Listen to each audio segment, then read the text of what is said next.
2025, une série de scans souterrains réalisés sur le plateau de Gizeh a remis en cause une hypothèse de longue date partagée par les archéologues et les géophysiciens, celle selon laquelle ce paysage, l'un des plus étudiés au monde, avait déjà livré tous ses secrets. Pendant plus d'un siècle, le plateau avait été cartographié, fouillé et analysé à l'aide d'outils de plus en plus sophistiqués. Pourtant, lorsque le radar à pénétration de sol a été dirigé profondément sous le socle calcaire, les données ont commencé à révéler quelque chose qui défiait toute attente. Bien en dessous de la surface, à des profondeurs bien supérieures à celles de toutes les fouilles anciennes connues, un vaste réseau de formes structurées est apparu. Il ne s'agissait pas de vides aléatoires ou de pierres fracturées. Elles présentaient des angles vifs, des couloirs répétitifs et des intersections délibérées, disposées avec une cohérence mathématique. Les premières réactions ont été prudentes. Les artefacts d'imagerie ne sont pas rares dans les études radar en profondeur, en particulier dans les régions à géologie stratifiée. Les chercheurs ont envisagé la possibilité d'une distorsion du signal, d'échos de résonance ou d'une mauvaise interprétation du logiciel. Mais à mesure que des scans supplémentaires ont été effectués à partir de différentes orientations et fréquences, les mêmes motifs sont apparus à plusieurs reprises. La géométrie était la même.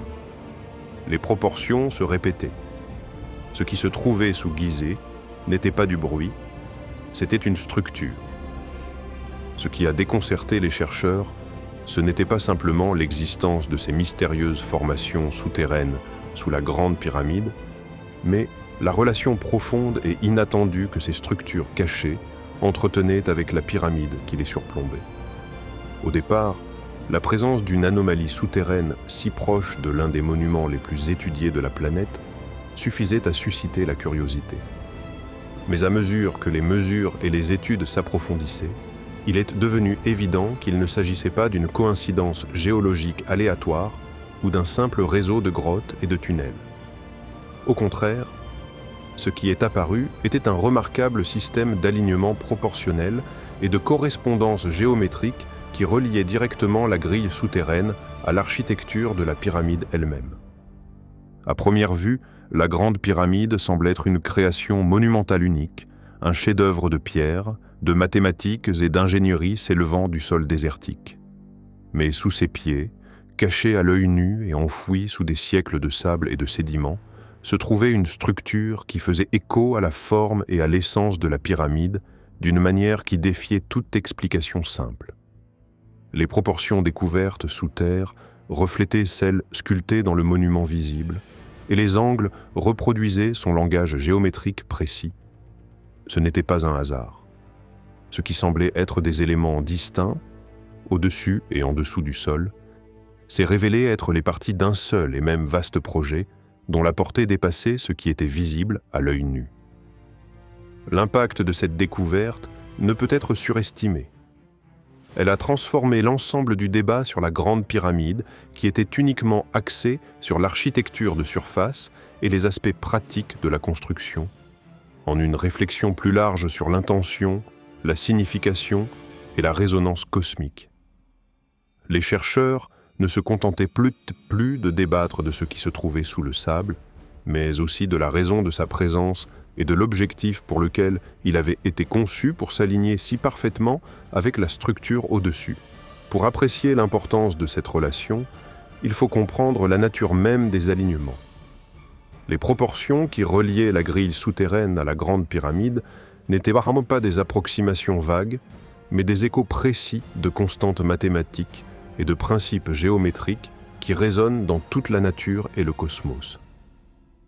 Ces rapports, tels que le nombre d'or et la racine carrée de 2, sont fondamentaux pour les modèles de croissance, d'équilibre et d'harmonie, et apparaissent dans tout, de la spirale des galaxies à la structure de l'ADN. Leur présence sous la pyramide suggérait une connaissance de l'ordre universel, incrustée dans la pierre, qui s'étendait à travers de multiples dimensions, tant physiques que symboliques. De plus, les angles découverts sous terre correspondait à la précision architecturale de la pyramide elle-même. La Grande Pyramide est réputée pour être alignée sur le nord géographique, avec une marge d'erreur de quelques minutes d'arc seulement, ce qui constitue un exploit extraordinaire compte tenu des contraintes technologiques de l'époque. Sous la surface, une exactitude similaire a été constatée dans les formations souterraines, suggérant un calibrage délibéré non seulement horizontalement à travers le paysage désertique, mais aussi verticalement dans la Terre elle-même. C'était comme si la pyramide, au-dessus, était la partie visible d'un iceberg, reposant sur une fondation géométrique cachée qui l'ancrait aux forces profondes de la planète. Cette notion a radicalement changé la façon dont les chercheurs percevaient le monument. Au lieu d'un édifice solitaire séparé de la nature, la pyramide s'est révélée être intimement liée à la géométrie de la Terre elle-même, faisant partie d'un vaste système multidimensionnel de résonance et d'équilibre. La grille enfouie pouvait être interprétée comme une sorte d'extension souterraine ou d'amplification de la fonction de la pyramide. Loin d'être une simple tombe ou un monument isolé, la pyramide était un nœud dans un réseau plus vaste, à la fois physique et métaphysique, qui reliait l'humanité à l'ordre cosmique. Dans cette perspective, la question de l'intention est devenue centrale. Pourquoi les constructeurs de la Grande Pyramide se sont-ils donné tant de mal pour créer un système géométrique caché sous le monument? Quelles connaissances ou quelle sagesse ont-ils codé non seulement dans la pierre, mais aussi dans le sol lui-même?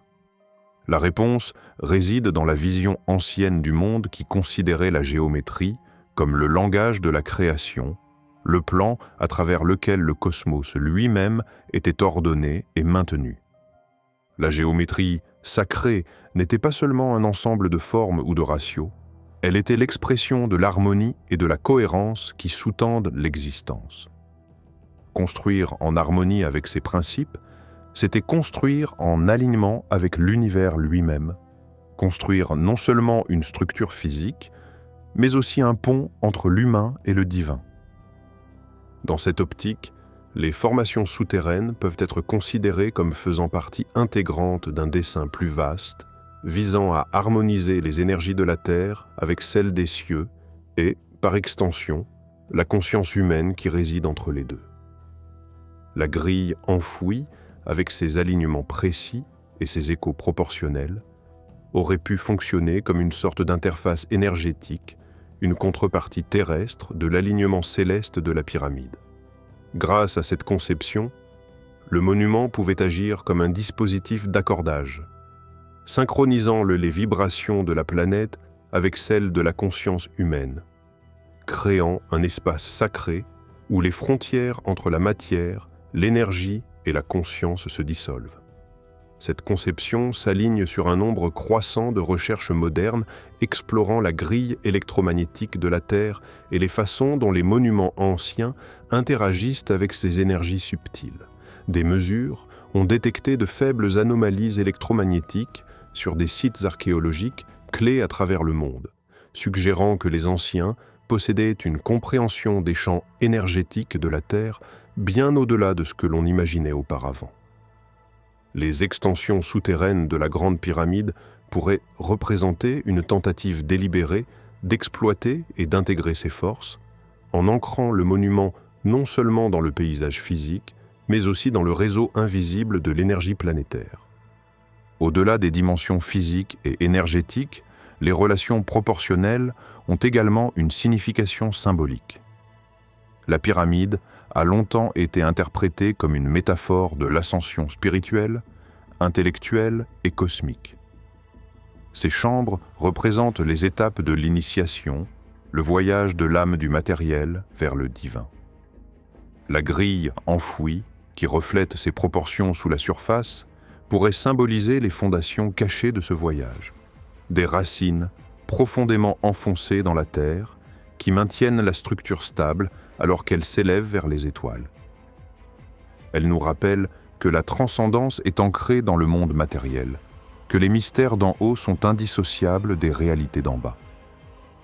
Ainsi, la découverte de ces alignements souterrains nous invite à reconsidérer la Grande Pyramide non pas comme une merveille isolée, mais comme une création holistique, à la fois monument, machine, carte et mystère. Elle témoigne d'une intelligence ancienne qui cherchait à unifier les contraires, le haut et le bas, le visible et l'invisible, la terre et le ciel, la matière et l'esprit. Elle révèle une civilisation dont la maîtrise s'étendait au-delà de l'ingénierie pour atteindre les domaines de la cosmologie, de la métaphysique et de la conscience. Pour les chercheurs, cela signifie passer d'une approche purement archéologique axée sur les artefacts et les dates à une approche plus interdisciplinaire qui englobe la géométrie, la physique, l'anthropologie et la spiritualité. La pyramide n'est plus seulement une tombe ou un temple figé dans le temps. Elle est un symbole vivant de la quête ancienne, visant à comprendre la réalité comme un tout unifié. Une quête qui se poursuit encore aujourd'hui dans les efforts des physiciens qui explorent le champ quantique, des mathématiciens qui cartographient les dimensions cachées et des chercheurs qui explorent les limites de la conscience. La relation entre la grille souterraine et la grande pyramide transforme ainsi le monument, qui passe d'une relique statique à un participant actif dans l'histoire en cours de la connaissance humaine. Elle nous invite à écouter non seulement les histoires écrites sur ces pierres, mais aussi le langage silencieux des proportions et des alignements qui résonnent sous nos pieds. Un langage qui parle d'intention, d'harmonie et du désir humain éternel de se connecter à l'infini. La découverte que les formations souterraines reflètent la géométrie de la Grande Pyramide est une révélation qui remet en question les récits conventionnels. Elle suggère que ce que nous voyons au-dessus du sol n'est qu'un fragment d'un dessin beaucoup plus complexe et profond. La pyramide n'est pas un artefact isolé, mais un nœud dans un système plus vaste, un système qui intègre la Terre, le cosmos et la conscience à travers le langage universel de la géométrie. Cette prise de conscience nous oblige à reconsidérer la finalité de la pyramide et la sagesse de ses constructeurs. Loin d'être de simples architectes ou ouvriers, ceux-ci étaient des visionnaires qui ont codé leur savoir dans la pierre et la terre, créant un monument qui relie les dimensions et les époques. Leur intention n'était pas simplement de construire une tombe ou un monument, mais de créer une interface durable entre l'humanité et l'ordre cosmique, un rappel que le véritable savoir repose sur l'harmonie, la résonance et le déploiement continu de l'existence elle-même. À mesure que nous approfondissons notre exploration de ces alignements, nous sommes entraînés dans un dialogue avec le passé, une invitation à nous rappeler que les mystères de la pyramide sont aussi les mystères de nous-mêmes. La grille souterraine, sous la grande pyramide, est plus qu'une énigme enfouie, c'est un appel à l'éveil, à reconnaître que l'univers n'est pas un lieu lointain, mais un modèle vivant, dans lequel nous sommes à la fois participants et reflets. C'est le témoignage silencieux d'une civilisation qui comprenait le pouvoir de l'intention et la danse éternelle de la géométrie qui maintient la réalité. La réaction du public a été rapide et polarisée. Certains ont interprété ces données comme la preuve de l'existence d'une ville cachée ou d'un complexe cérémoniel perdu dans le temps. D'autres ont proposé des explications naturelles impliquant d'anciennes nappes phréatiques façonnées par l'érosion et la pression au cours des millénaires. Des voix plus spéculatives ont suggéré des systèmes énergétiques, des technologies oubliées ou une implication non humaine. La spéculation a atteint son paroxysme lorsque des personnalités éminentes extérieures au monde universitaire se sont exprimées, faisant allusion à une ingénierie ancienne, avancée liée au débit souterrain du Nil. Mais sous le bruit, une question plus fondamentale subsistait, une question qui transcendait toutes les interprétations. Pourquoi quelqu'un construirait-il quelque chose d'aussi précis, d'aussi profond et d'aussi complètement invisible? La grande pyramide elle-même offre un indice. Sa conception n'a jamais été purement ornementale. Son orientation s'aligne sur le nord géographique avec une précision qui défie même les techniques modernes d'arpentage. Ces dimensions codent en des relations qui correspondent à des constantes universelles présentes dans toute la nature. Le rapport entre son périmètre et sa hauteur reflète la géométrie circulaire, tandis que ses proportions internes s'alignent sur les modèles observés dans la croissance biologique et les structures cosmiques. Ces relations ne sont pas des symboles culturels, mais des vérités mathématiques. Elles existent indépendamment de l'invention humaine. Le fait d'inscrire ces constantes dans la pierre suggère une intention qui va au-delà de la commémoration ou de l'inhumation. Ces chiffres ne glorifient pas les souverains. Ils n'enregistrent pas les victoires. Ils pointent vers l'extérieur, au-delà de la civilisation, vers la structure même de la réalité. Lorsque ces mêmes rapports apparaissent à nouveau dans les formations souterraines récemment identifiées, l'implication devient plus difficile à ignorer. La grille souterraine semble suivre la même logique, le même langage mathématique que la pyramide au-dessus. Cette cohérence implique une unité de conception et non une coïncidence. Une analyse plus approfondie a laissé entendre que ces structures souterraines n'étaient pas des vides statiques. Des preuves géologiques suggèrent que l'eau circulait autrefois dans certaines parties du réseau, guidée par des gradients et des chambres conçues pour réguler le débit. Le mouvement crée des vibrations. Les vibrations créent une résonance. Lorsque la matière oscille dans une géométrie confinée, elle génère des motifs harmoniques.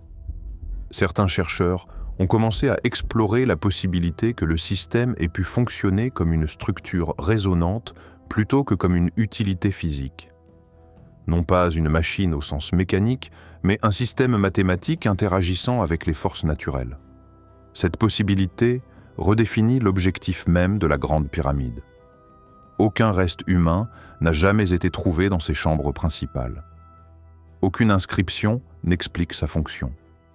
Contrairement aux pyramides ultérieures, elle ne comporte aucune décoration religieuse manifeste. Elle est précise, minimaliste et silencieuse. Lorsqu'on l'examine purement comme un objet géométrique, elle se comporte moins comme une architecture que comme une déclaration exprimée par les proportions plutôt que par le langage. Dans le monde antique, les mathématiques n'étaient jamais une abstraction froide, déconnectée du spirituel ou du philosophique. Elles étaient, au contraire, un langage vivant à travers lequel l'univers communiquait ses vérités les plus profondes. Les nombres et les formes n'étaient pas de simples outils de mesure.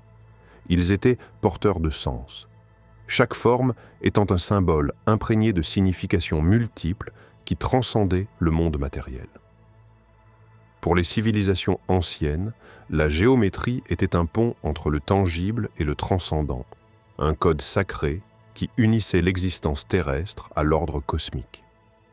Le carré, par exemple, était bien plus qu'un simple polygone à 4 côtés égaux et à angle droit. Il représentait le principe de stabilité et l'essence même de la matière. Dans sa symétrie parfaite, le carré incarnait le concret, le tangible et le durable. Ces 4 coins indiquaient les points cardinaux, nord, sud, est et ouest, ancrant l'expérience humaine dans le cadre du monde physique. Ils symbolisaient la Terre et la structure qui maintient toute chose en place. De nombreuses cultures anciennes associaient le carré au fondement de la réalité, la base sur laquelle repose toute la création. Contrastant avec le carré ancré dans la Terre, le triangle avait une signification différente mais complémentaire. Il était le symbole de l'ascension, de la transformation et du changement dynamique. Les 3 côtés et les 3 sommets du triangle représentaient souvent le lien entre le terrestre, le divin et l'intermédiaire. C'était une forme qui pointait vers le haut, suggérant le progrès, l'élévation spirituelle et le passage du mondain au sublime. Dans de nombreuses traditions, le triangle était lié au feu, à la lumière et au processus de devenir transcendant l'état statique du carré pour incarner le mouvement et la croissance. La présence du triangle dans la géométrie sacrée invitait le spectateur à contempler la possibilité de transformation et d'éveil. Le cercle, cependant, était peut-être le plus profond de tous les symboles géométriques. Sans début ni fin, le cercle représentait l'infini, l'unité et le flux éternel du temps et de l'existence. Il résumait la nature cyclique de la vie, le lever et le coucher du soleil, le changement des saisons et les cycles continus de la naissance, de la mort et de la renaissance. Le cercle était le symbole parfait de la totalité et de la continuité, incarnant le principe divin de l'unité qui sous-tend toute diversité.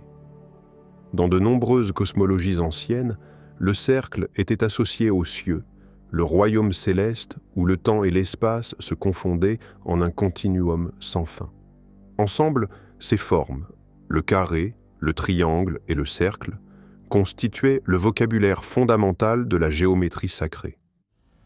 Il ne s'agissait pas de figures isolées, mais de symboles interconnectés, chacun équilibrant et complétant les autres pour exprimer une vision holistique de la réalité. Lorsqu'elles étaient combinées avec précision et harmonie, ces formes géométriques étaient censées créer un pont entre le monde physique et l'ordre cosmique. Cette fusion entre rigueur mathématique et profondeur philosophique était au cœur de la vision du monde des architectes, artistes et mystiques de l'Antiquité. Nulle part cette unité de forme, de fonction et de signification n'est exprimée avec plus de force que dans la grande pyramide de Gizeh. Cette structure monumentale témoigne de la maîtrise antique de la géométrie en tant que science et art sacré. La conception de la pyramide intègre le carré, le triangle et le cercle dans un tout cohérent, ancrant les relations célestes dans la pierre solide avec une précision époustouflante. La base de la pyramide est un carré presque parfait, symbolisant le royaume terrestre, le fondement sur lequel repose toute la structure. Ce carré s'aligne presque précisément avec les 4 points cardinaux, reflétant une compréhension intime de la géographie et du cosmos. Ces angles pointent vers le nord, le sud, l'est et l'ouest, avec une marge d'erreur si faible que les ingénieurs modernes ne comprennent toujours pas comment les constructeurs ont pu atteindre une telle précision sans instruments avancés. Cette base carrée ancrait la pyramide dans le monde physique, représentant la matière, la stabilité et la permanence de l'existence. De cette base s'élevaient les faces triangulaires de la pyramide, 4 plans inclinés convergeant vers le sommet. Ces triangles symbolisaient l'ascension de la Terre vers le ciel, du physique vers le spirituel. La forme triangulaire est dynamique et transformatrice, dirigeant le regard vers le haut et invitant à la contemplation de réalités supérieures. Chaque côté de la pyramide est précisément incliné pour refléter la trajectoire du Soleil et les alignements célestes, indiquant que la structure n'était pas seulement une tombe ou un monument, mais un instrument cosmologique sophistiqué. Le symbolisme du triangle, qui représente la croissance, le changement et l'élévation spirituelle, est gravé dans chaque bloc, chaque pente de cette immense expression architecturale. Ces formes sont englobées et entourées par le concept du cercle qui, bien qu'il ne soit pas physiquement esquissé dans la forme de la pyramide, est codé dans ses proportions et sa géométrie. Le rapport entre la hauteur et la base de la pyramide se rapproche étroitement de la constante mathématique pi, qui relie la circonférence d'un cercle à son diamètre. Cette incorporation subtile mais délibérée des propriétés du cercle relie la structure aux cycles éternels de la nature et du cosmos. La présence du cercle nous rappelle que la pyramide n'est pas un objet statique, mais qu'elle fait partie d'un processus plus vaste et dynamique qui intègre le temps, le mouvement et l'infini dans son essence même. La synthèse du carré, du triangle et du cercle dans la grande pyramide illustre la manière dont les anciens constructeurs ont intégré une signification philosophique et cosmologique profonde dans la forme architecturale. La pyramide n'était pas simplement conçue comme une structure physique, mais comme une représentation symbolique de l'univers lui-même, un microcosme reflétant le macrocosme. Sa géométrie était un langage qui s'adressait à la fois à l'expérience humaine terrestre et à l'ordre transcendant des cieux. Les cultures anciennes comprenaient que cette harmonie géométrique n'était pas seulement esthétique, mais aussi fonctionnelle. On croyait que les proportions et les alignements précis créaient une résonance et une harmonie entre le monument, la Terre, le cosmos et la conscience humaine. La géométrie était un outil permettant d'harmoniser la réalité, d'aligner la forme physique avec les principes métaphysiques. On pensait que cet alignement harmonisait les énergies circulant à travers la Terre et le ciel, facilitant ainsi la connexion entre les royaumes matériels et spirituels. La géométrie de la Grande Pyramide codait également le concept d'équilibre, l'interaction délicate entre la stabilité et le changement, la matière et l'esprit, le fini et l'infini. La base carrée représente l'ancrage et la permanence. Les faces triangulaires symbolisent le mouvement et la transformation, et la présence du cercle rappelle le flux infini de l'existence. Cet équilibre résume la vision antique d'un univers où les contraires coexistent en harmonie et où les êtres humains peuvent participer à cette harmonie par la conscience et l'intention. Une telle profondeur philosophique dans la géométrie remet en question les hypothèses modernes sur les connaissances anciennes. Elle révèle que les constructeurs n'étaient pas seulement des ingénieurs compétents, mais aussi des penseurs profonds qui considéraient les mathématiques comme un langage sacré capable de transmettre les mystères de l'existence. Ils ne séparaient pas la forme du sens, la science de la spiritualité ou le physique du divin. Au contraire, ils adoptaient une vision holistique du monde dans laquelle chaque mesure, chaque angle et chaque rapport était un pas vers la compréhension de l'unité de toute chose. De cette manière, la Grande Pyramide se dresse comme un monument intemporel à l'intégration des mathématiques et du sens, un témoignage vivant de la croyance ancienne selon laquelle la géométrie est le langage du cosmos. Elle nous invite à voir au-delà de la surface, à reconnaître que les nombres et les formes véhiculent des messages sur la nature de la réalité, la conscience et notre place dans l'univers. La science moderne a également commencé à entrevoir les liens profonds que les cultures anciennes avaient intuitivement perçus. Des concepts tels que la symétrie, les fractales et la résonance font écho aux principes codés dans la géométrie sacrée. Les physiciens découvrent dans la structure de la matière et de l'énergie des motifs qui ressemblent aux harmonies des formes géométriques. L'alignement de la pyramide avec les corps célestes reflète la conception moderne du cosmos comme un vaste système interconnecté où les échelles locales et universelles se reflètent mutuellement. Pourtant, malgré les progrès de la technologie et des connaissances, la vision ancienne reste unique dans son intégration du sens et de la forme.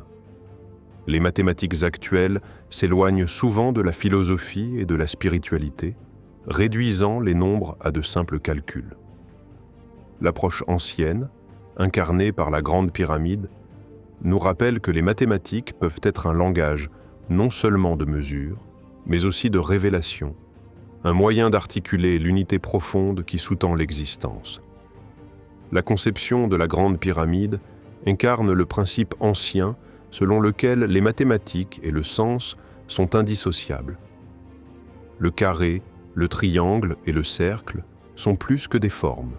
Ce sont des symboles chargés d'une signification philosophique qui expriment la stabilité, la transformation et l'infini. Grâce à leur intégration harmonieuse, la pyramide ancre les relations célestes dans la pierre, reliant l'humain et le cosmique, le temporel et l'éternel.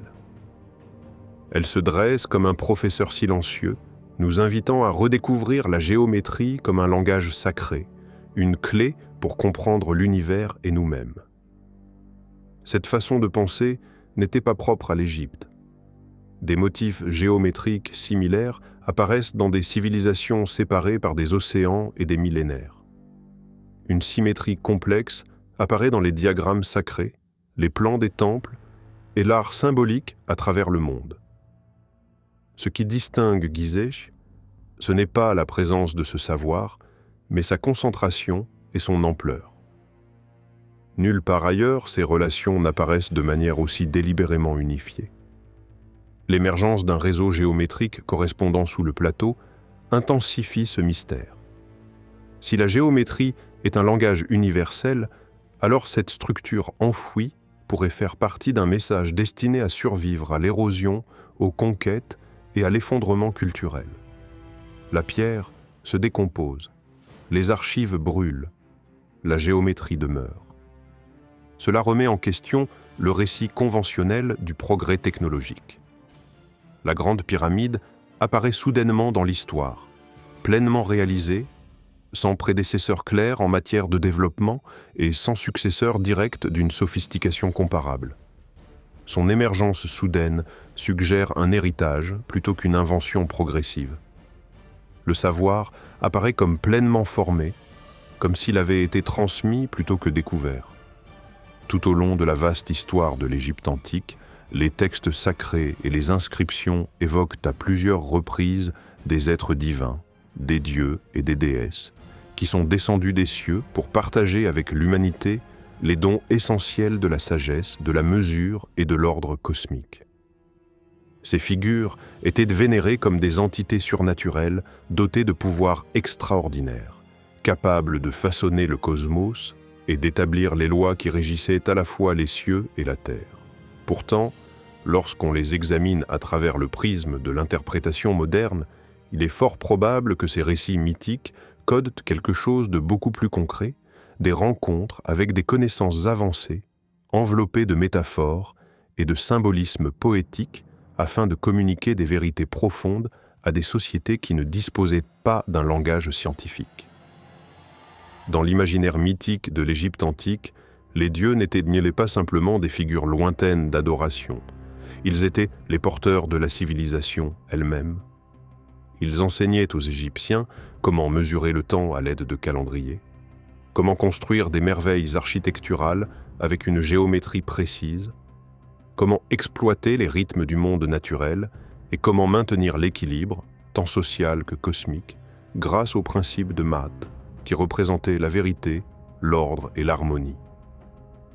On attribuait à ces enseignants divins l'origine de l'écriture, des mathématiques, de la médecine et des arts. Leur héritage n'était pas seulement religieux, mais aussi profondément pratique, façonnant les fondements mêmes de la culture égyptienne. Cependant, ces figures divines doivent être comprises non seulement comme des divinités littérales, mais aussi comme des incarnations symboliques de la connaissance et de la maîtrise technologique. Dans une société dépourvue d'outils scientifiques ou de cadres conceptuels tels que ceux que nous utilisons aujourd'hui, l'apparition d'une intelligence intimement familière avec les lois et les constantes de la nature serait inévitablement perçue comme surnaturelle. Pour les anciens, la maîtrise des forces qui régissèrent les étoiles, la terre et la vie elle-même transcendaient les capacités humaines ordinaires et étaient à juste titre attribuées aux dieux. De ce point de vue, la mythologie fonctionne comme une forme de mémoire, un souvenir collectif filtré par le langage symbolique des contes, des allégories et des rituels. Elle préserve des fragments d'expériences historiques où les peuples anciens ont rencontré des connaissances ou des phénomènes qui défiaient leur compréhension actuelle, codant ces expériences dans des récits accessibles à leur vision du monde. Les mythes ne sont donc ni de simples fantasmes, ni des fables entièrement inventées, mais des réservoirs culturels qui préservent des vérités sur le cosmos et la place de l'humanité dans celui-ci. Un exemple clé est la figure de Thoth, le dieu à tête d'ibis de la sagesse, de l'écriture et de la mesure. On attribue à Thoth l'invention des hiéroglyphes et l'établissement des lois divines. En termes symboliques, il représente l'archétype de la connaissance codée dans la communication et la structure, fondement même de la civilisation. Mais au-delà de la mythologie, Thoth peut représenter la mémoire collective des premiers scientifiques, ingénieurs ou prêtres érudits qui ont développé les principes de mesure, de mathématiques et de chronométrage essentiels aux réalisations des Égyptiens en matière d'architecture et d'astronomie. De même, la déesse Maat personnifie les concepts d'ordre, de vérité et d'équilibre. Sa plume était pesée contre l'âme du défunt afin de déterminer sa droiture morale, reflétant le principe cosmique plus large selon lequel l'univers est maintenu par l'harmonie et l'équilibre. L'importance accordée à Maat dans la culture égyptienne suggère une compréhension sophistiquée de l'importance de l'équilibre systémique, tant dans la société que dans la nature, et une conscience que le maintien de cet équilibre est fondamental pour la continuité de la vie et du cosmos. Les mythes entourant Osiris, Isis et Horus contiennent également des niveaux de signification symbolique qui vont au-delà de leurs récits superficiels sur la mort, la résurrection et la royauté divine. Ces récits peuvent coder la connaissance des processus naturels cycliques, de la régénération et de la transmission du pouvoir par la lignée et la conscience. La résurrection d'Osiris, par exemple, peut être considérée comme une métaphore du cycle de la nature, la mort de l'ancien et la renaissance d'une nouvelle vie, et par extension de la continuité de la connaissance et de la culture à travers le temps. Concrètement, cela peut refléter des rituels destinés à préserver la mémoire et la cohésion sociale à travers les générations. Il est important de noter que les récits d'origine divine mettent l'accent sur la transmission du savoir comme un don sacré, impliquant que la sagesse elle-même est une forme d'énergie ou de pouvoir divin qui élève l'humanité. Cela suggère que les anciens Égyptiens ne séparaient pas l'acte d'apprentissage et de découverte de l'expérience spirituelle. Le savoir était à la fois pratique et sacré, une clé pour débloquer non seulement le progrès matériel, mais aussi une connexion plus profonde avec le cosmos. Du point de vue de la science moderne, bon nombre des concepts intégrés dans ces mythes font écho à une compréhension avancée des lois naturelles. Par exemple, l'idée que certains dieux contrôlent les forces cosmiques correspond à la reconnaissance moderne des constantes et des forces fondamentales, gravité, électromagnétisme, champ quantique, qui régissent la réalité. Les mesures et les calibrages précis attribués aux êtres divins reflètent la précision requise en géométrie, en astronomie et en ingénierie. La notion de Ma'at comme ordre universel fait écho à la quête scientifique des lois sous-jacentes qui créent l'harmonie dans la complexité. Cela suggère que les récits des dieux pourraient trouver leurs racines dans des moments historiques réels où les peuples anciens ont rencontré ou développé une compréhension sophistiquée des phénomènes naturels, des moments si transformateurs et profonds qu'ils ont été mythifiés afin de préserver leur signification. Ces récits fonctionnent comme des ponts symboliques entre la perception humaine et l'immensité incompréhensible de l'univers. De plus, le langage du mythe permet de transmettre les connaissances d'une génération à l'autre, sans recourir à un langage technique explicite qui pourrait se perdre ou être mal compris au fil du temps. Au contraire, la métaphore et l'allégorie intègrent les connaissances dans des cadres culturels et religieux, les rendant accessibles et significatives dans le contexte social. De cette manière, le mythe devient un vecteur résilient de la science et de la philosophie ancienne, codé dans des récits qui survivent depuis des millénaires. Cette approche interprétative ne diminue en rien la valeur spirituelle ou culturelle de la mythologie. Elle l'enrichit plutôt en révélant des niveaux de sens qui relient la sagesse ancienne à la recherche contemporaine. Elle suggère une continuité de la curiosité humaine et du respect pour le monde naturel, depuis les premières civilisations jusqu'à la science moderne. Les dieux d'Égypte peuvent donc être considérés comme les avatars ancestraux de la connaissance humaine, des enseignants symboliques qui ont introduit la mesure, l'ordre et la compréhension cosmique lorsque le monde était jeune. Cette vision remet également en question les hypothèses modernes sur le progrès et la civilisation. Elle suggère que plutôt que de partir de zéro, l'humanité a hérité d'un dialogue continu avec l'univers, une conversation initiée il y a longtemps et préservée grâce à la mémoire symbolique. Les mythes anciens deviennent une forme d'histoire codée, témoignant de la profondeur de la perspicacité humaine et de la recherche permanente de sens dans le cosmos. Une telle perspective nous invite à reconsidérer les frontières entre la science, la religion et la mythologie. Elle encourage une compréhension intégrative où le mythe ne s'oppose pas à la raison, mais la complète. Les deux sont des moyens d'appréhender la réalité, exprimés dans des langages différents et adaptés à des époques différentes. Là où la science fournit des mesures précises et des modèles prédictifs, la mythologie offre un sens, un contexte et un lien avec l'esprit humain.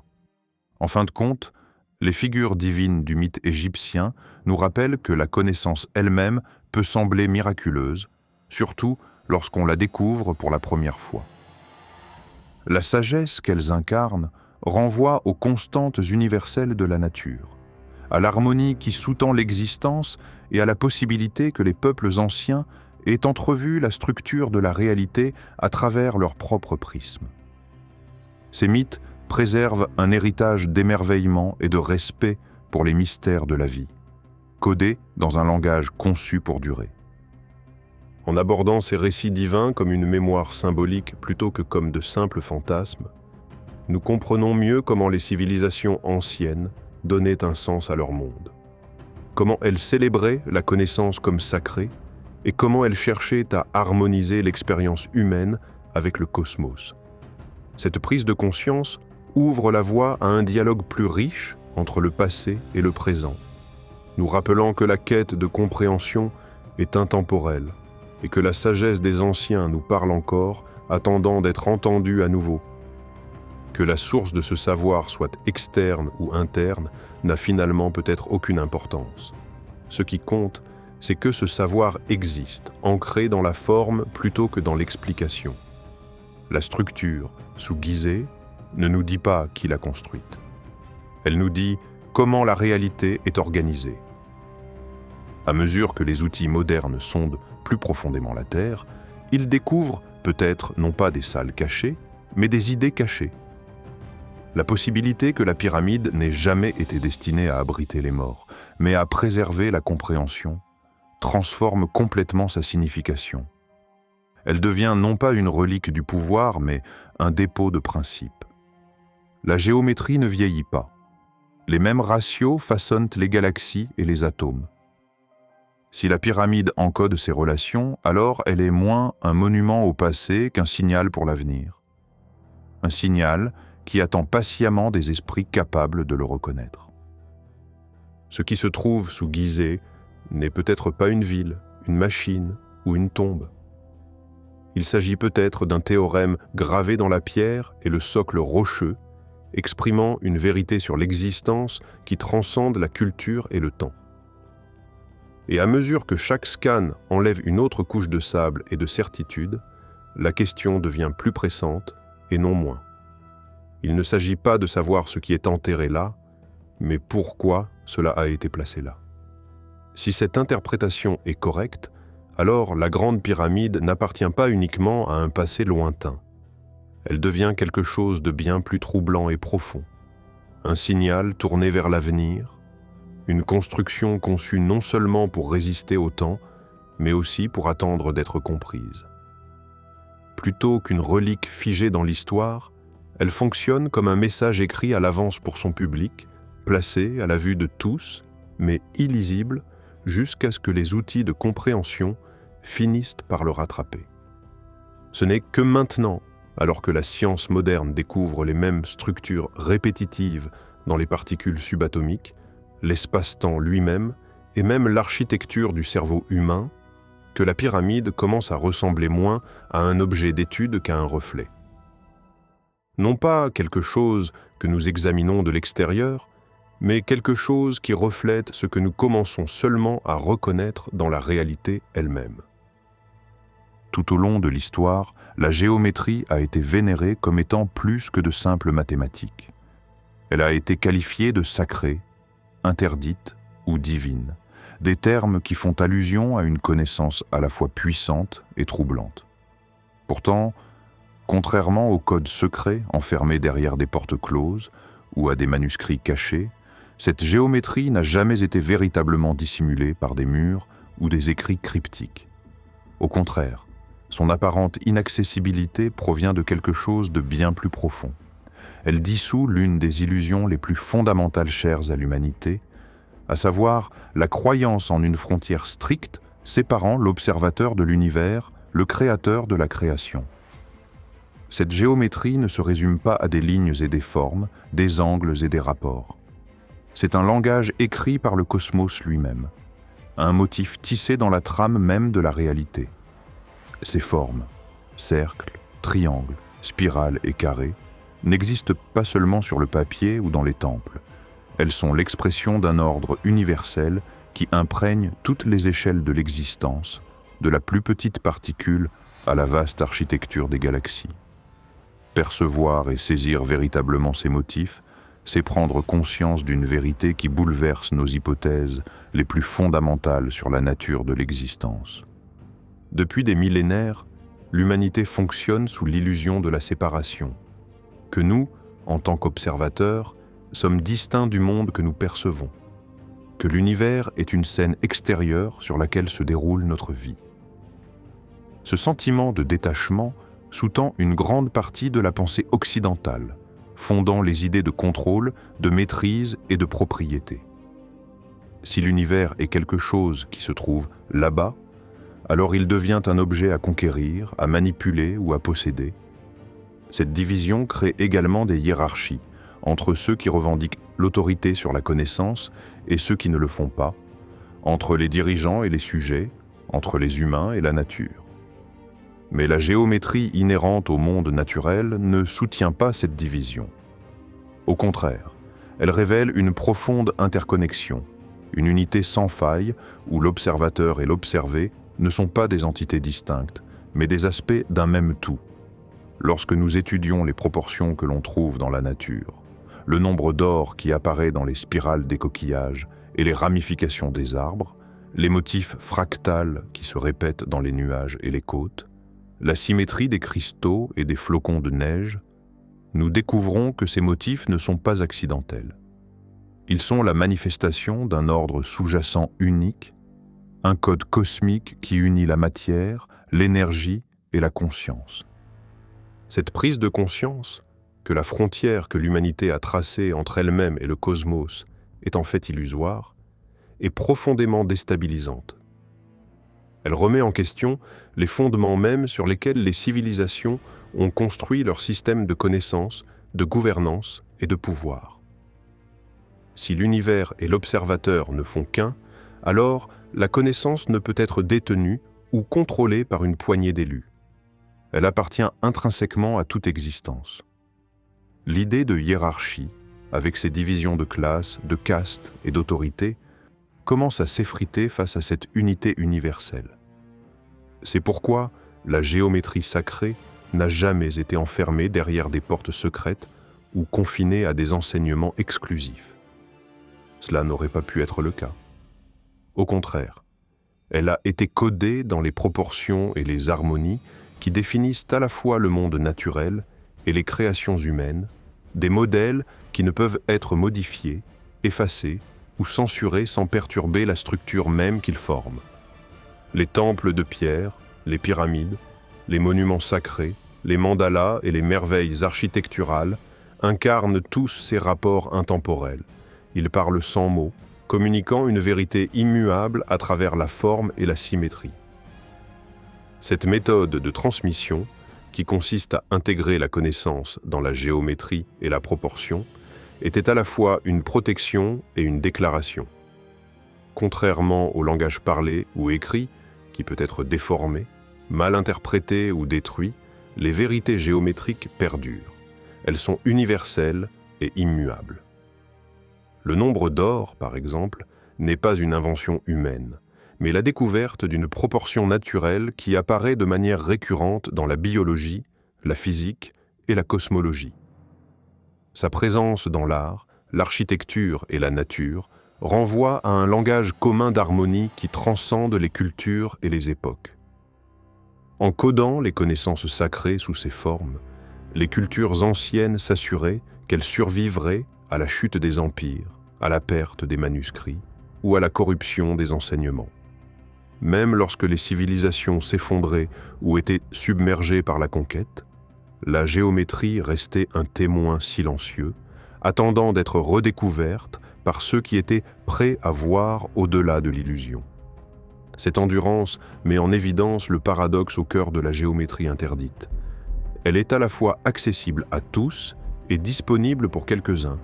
Accessible parce qu'elle existe en tout, mais disponible uniquement pour ceux qui sont prêts à transcender les croyances limitantes qui les séparent de l'univers. L'inaccessibilité de ce savoir n'est donc pas le résultat d'un secret délibéré, mais de profondes barrières psychologiques et culturelles qui empêchent les gens d'accepter les implications de l'unité. Accepter qu'il n'y a pas de séparation entre soi et le cosmos, c'est renoncer à des hypothèses de longue date sur l'identité, le contrôle et le pouvoir. C'est reconnaître que nous ne sommes pas des individus isolés commandant une réalité extérieure, mais des expressions intégrales d'un tout plus grand. Cette reconnaissance peut être déstabilisante, voire effrayante, car elle exige une redéfinition radicale de soi et de la société. C'est pourquoi la géométrie était parfois qualifiée de interdite. Non pas parce qu'elle était cachée par des sociétés secrètes, mais parce qu'elle sapait les fondements sur lesquels reposaient les hiérarchies et les institutions existantes. Historiquement, ceux qui détenaient le pouvoir ont souvent maintenu leur autorité en perpétuant la division entre les dirigeants et les dirigés, l'homme et la nature, l'esprit et la matière.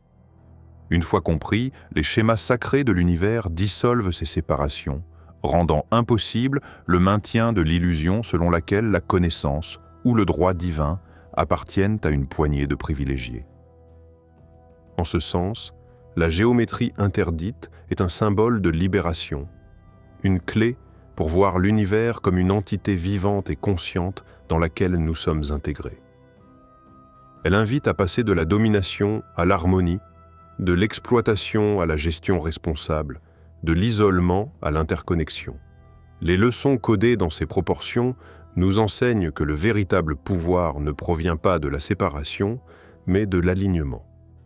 Avec la loi naturelle, les uns avec les autres et avec le cosmos lui-même. De plus, cette perspective redéfinit le rôle de l'observateur qui passe de spectateur détaché à participant actif dans le déroulement de la réalité. La physique moderne fait écho à cette ancienne intuition. La mécanique quantique révèle que l'acte d'observation réduit les possibilités à la réalité, que la conscience joue un rôle dans la formation de l'univers. Dans la géométrie sacrée, les formes et les proportions ne sont pas passives. Elles sont l'expression de relations dynamiques, de résonances qui reflètent l'interconnexion de toutes choses. La permanence de ces formes à travers les cultures et les époques suggère l'existence d'un langage universel qui transcende le temps et la géographie. Des pyramides d'Égypte et des temples de Grèce, aux mandalas du Tibet et aux cathédrales d'Europe, cette géométrie exprime une vérité commune. L'existence elle-même est structurée, ordonnée et significative.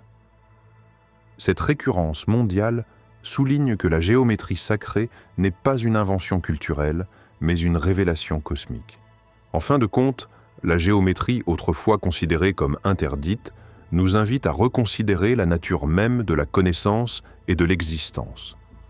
Elle nous demande d'aller au-delà des distinctions superficielles et d'adopter une vision holistique où l'observateur et l'univers, le créateur et la création sont inséparables. Elle nous enseigne que la sagesse ne se trouve pas uniquement dans les textes ou les institutions, mais qu'elle est codée dans le langage silencieux et immuable des proportions, attendant patiemment que l'humanité s'en souvienne. Le pouvoir de cette connaissance ne réside pas dans le secret, mais dans l'éveil.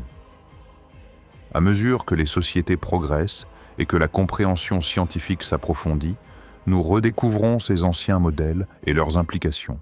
Les murs de séparation s'effondrent. Nous commençons à voir que l'univers n'est pas un mécanisme lointain à conquérir, mais un système vivant et conscient dont nous faisons partie. Dans cet éveil, La géométrie dite interdite devient un pont, un rappel que les frontières que nous érigeons entre nous-mêmes et le cosmos sont des constructions de la perception et non de la réalité. Elle nous invite à reconnaître le caractère sacré inhérent à toutes les formes, l'harmonie qui sous-tend la complexité et l'unité qui soutient l'existence. C'est une invitation à nous souvenir de qui nous sommes vraiment, non pas des êtres isolés, mais les expressions d'un tout infini et interconnecté. Ainsi, la géométrie sacrée, loin d'être un secret caché, est un message ouvert et éternel gravé dans la structure même de la vie. Un message qui attend notre reconnaissance, notre compréhension et notre intégration. Elle nous invite à dissoudre les illusions, à transcender les divisions et à vivre en résonance avec le modèle infini qui relie toute chose. Vue sous cet angle, la Grande Pyramide n'est ni une décoration, ni un symbole, mais un calcul rendu physique. Sa forme suggère une fonction plutôt qu'une simple exposition, comme si chaque dimension avait un but au-delà de l'esthétique. Même aujourd'hui, les ingénieurs ont du mal à expliquer comment une telle précision a pu être atteinte avec les outils traditionnellement attribués à ces constructeurs. La structure existe depuis plus de 45 siècles, mais ses fondations restent d'une précision qui défie la construction moderne. Chaque côté de sa base est presque identique en longueur, avec des différences si minimes qu'elles nécessitent une mesure au laser pour être détectée. Son orientation s'aligne sur l'axe de rotation de la planète lui-même, et non sur une référence magnétique qui varie au fil du temps. Atteindre un tel degré de précision une seule fois serait déjà remarquable. Le maintenir sur des millions de blocs de pierre frôle l'inexplicable. Cette cohérence suggère une planification d'une sophistication extraordinaire. Pas d'improvisation, pas d'essais et d'erreurs, mais le respect d'un cadre directeur, un système de proportions appliqué sans relâche, de la plus petite pierre à la plus grande travée. La pyramide semble avoir été construite selon un ensemble de relations plutôt que de mesures, comme si les constructeurs avaient traduit des ratios en matière plutôt que d'empiler des pierres par approximation. Ces ratios ne sont pas arbitraires. Lorsque certaines dimensions sont comparées, des valeurs émergent qui correspondent à des constantes régissant les cercles, la croissance, le mouvement et l'équilibre dans toute la nature. Ces nombres n'appartiennent à aucune culture. Ce ne sont pas des inventions. Ils apparaissent partout où la réalité s'organise, des orbites planétaires aux formes biologiques. Leur présence dans la pyramide n'est ni singulière ni accidentelle. Elle est systématique.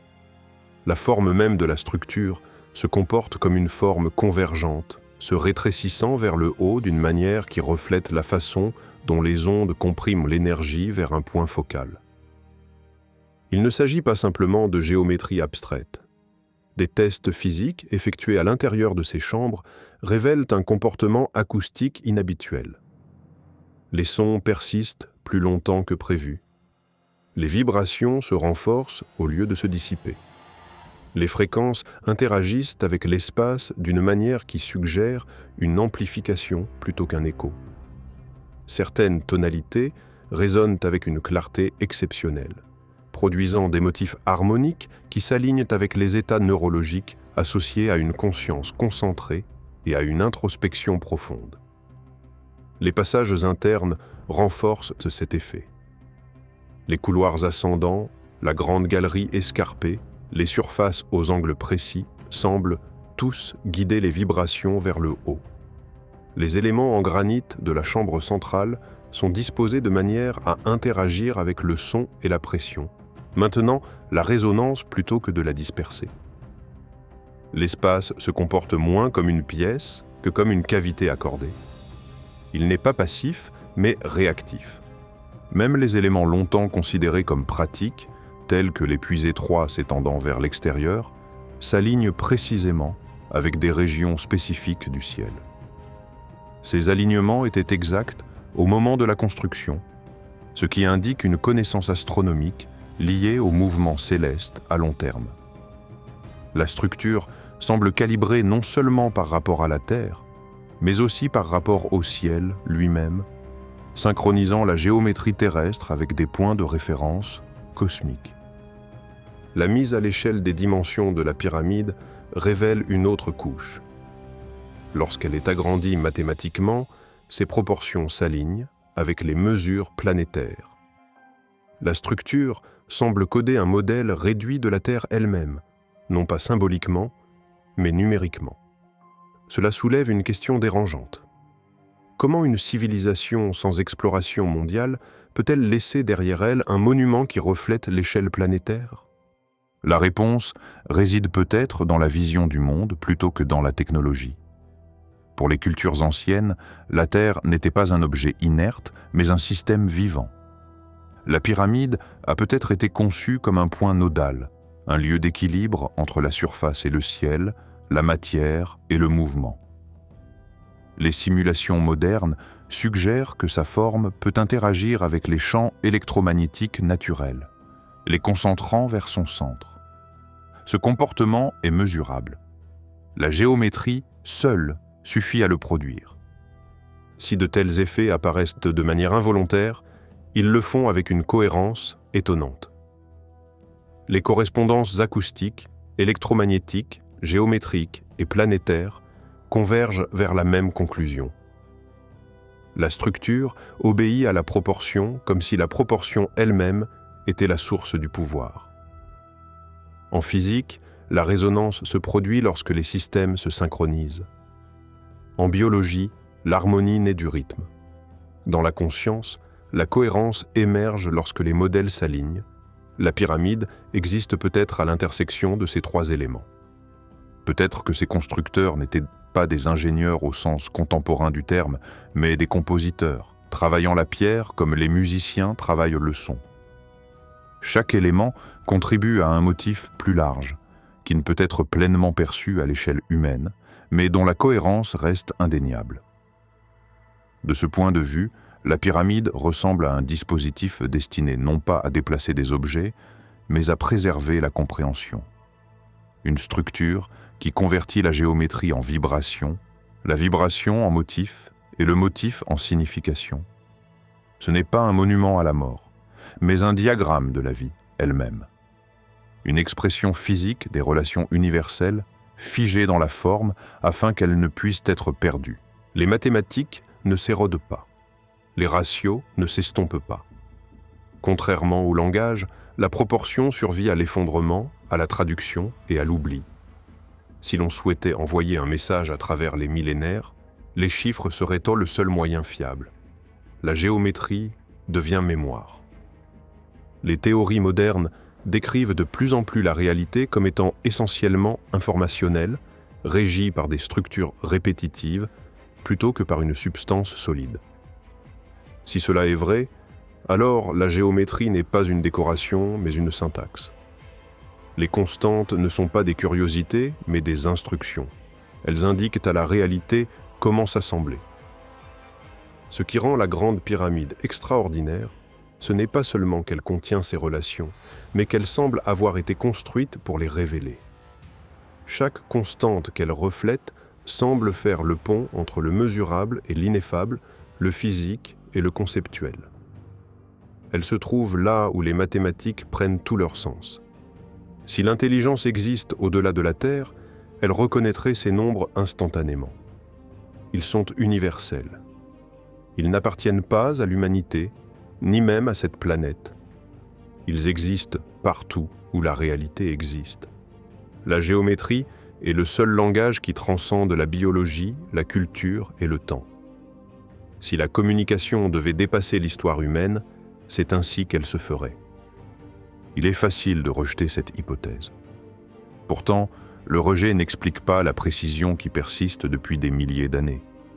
Il n'explique pas l'alignement qui dépasse les capacités modernes. Il n'explique pas la cohérence entre tant de domaines indépendants.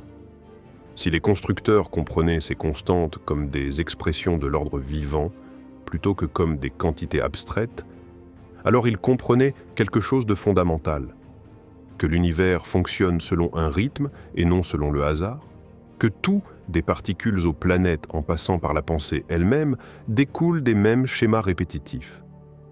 La Grande Pyramide est peut-être un rappel gravé dans la pierre, préservant une vérité que la civilisation oublie sans cesse, que l'existence est structurée, que la conscience n'est pas séparée du cosmos, mais façonnée par les mêmes mathématiques. C'est peut-être là le message durable. Non pas que les dieux aient autrefois régné sur la terre, mais que la proportion gouverne toute chose. Une loi plus ancienne que l'histoire, écrite non pas dans les Écritures, mais dans le ratio. Un pouls qui n'a pas de commencement, car il n'en a jamais eu besoin. Et ainsi, la pyramide demeure, silencieuse mais résonante, exprimant toujours les mêmes relations qu'elle a toujours exprimées, n'attendant pas d'être découverte, mais d'être reconnue. L'implication la plus troublante de cette découverte n'est peut-être pas ce qui se trouve sous les pyramides, mais ce qu'elle suggère quant à l'intention. Si le réseau souterrain est réel, et les données suggèrent de plus en plus qu'il l'est, alors la Grande Pyramide n'a jamais été destinée à être seule. Elle était la couronne d'un système et non le système lui-même.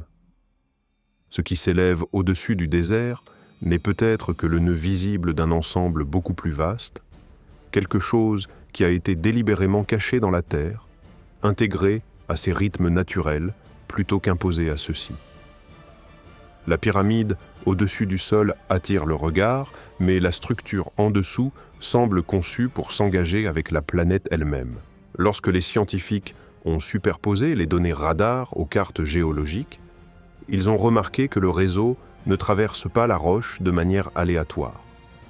Elle suit les lignes de contrainte de la croûte terrestre, les régions où la Terre transmet naturellement les vibrations de manière plus efficace. Ce n'est pas ainsi que l'on creuse des carrières, ni que l'on planifie des tunnels pour le transport. C'est ainsi que l'on conçoit des systèmes résonnants. Tout comme le corps d'un violon est façonné pour amplifier le son, le réseau souterrain semble positionné de manière à amplifier les oscillations de la Terre.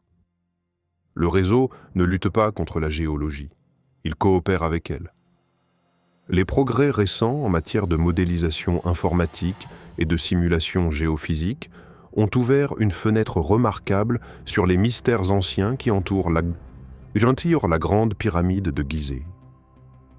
Ces technologies nous permettent de recréer et d'étudier les interactions complexes entre l'architecture de la pyramide et les vibrations naturelles de la Terre. Ce que ces études révèlent est tout simplement étonnant. La pyramide ne se contente pas de se dresser comme un monument silencieux dans le désert, mais elle interagit activement avec l'énergie sismique de la planète de manière sophistiquée et intentionnelle. Les simulations ont commencé par introduire des vibrations à basse fréquence dans un modèle 3D détaillé du réseau souterrain situé sous et autour de la Grande Pyramide. Ces vibrations s'apparentent à des micro-tremblements sismiques, des oscillations subtiles et continues générées par des processus naturels au sein de la croûte terrestre. Contrairement aux puissants tremblements de terre, les micro-tremblements sont faibles et presque constants, un pouls régulier de la Terre qui passe généralement inaperçu pour les sens humains. Pourtant, ces ondes persistantes à basse fréquence transportent une quantité immense d'informations sur la dynamique interne et les flux d'énergie de la planète.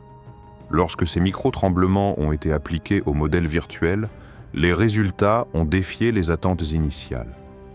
Au lieu de se disperser de manière aléatoire ou de s'atténuer à mesure qu'elles se déplaçaient dans les chambres et les tunnels souterrains, les vibrations ont été guidées, concentrées et même amplifiées.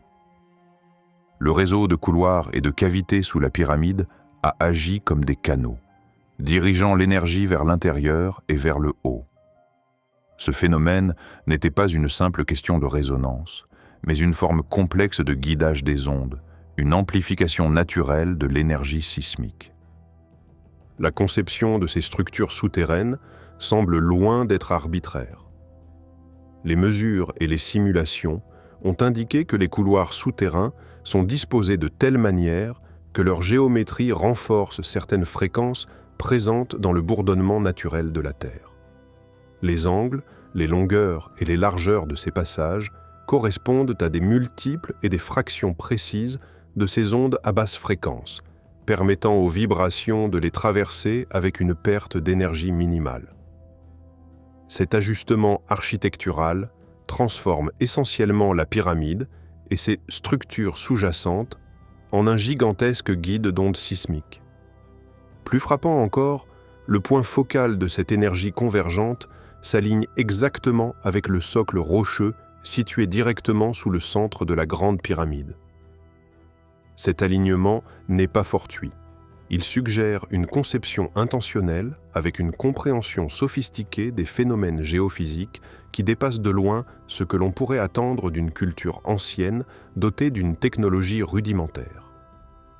Le socle rocheux lui-même, fondation solide et immuable, devient un élément clé de ce système, agissant comme un amplificateur naturel et un conducteur des vibrations de la Terre.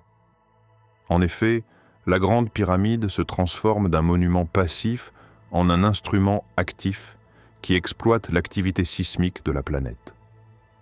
La Terre elle-même n'est pas seulement la scène sur laquelle se dresse la pyramide. Elle devient partie intégrante d'un système énergétique dynamique. Les vibrations continues et subtiles générées par la Terre sont canalisées, modelées et dirigées vers le haut à travers les pierres et les couloirs de la pyramide, créant une interaction unique entre le monde naturel et la construction humaine. Ce phénomène remet en question les interprétations conventionnelles de la fonction de la Grande Pyramide. Pendant des siècles, les chercheurs ont débattu pour savoir s'il s'agissait principalement d'une tombe, d'un observatoire céleste ou d'un temple. La découverte de cette convergence d'énergie souterraine introduit une nouvelle dimension, la pyramide en tant que système résonnant, conçu pour interagir avec le champ vibratoire de la Terre à un niveau profond et significatif. Les implications vont au-delà de la simple merveille architecturale. L'énergie sismique concentrée convergeant sous le centre de la pyramide aurait pu influencer non seulement la stabilité physique de la structure, mais aussi l'environnement environnant de manière subtile.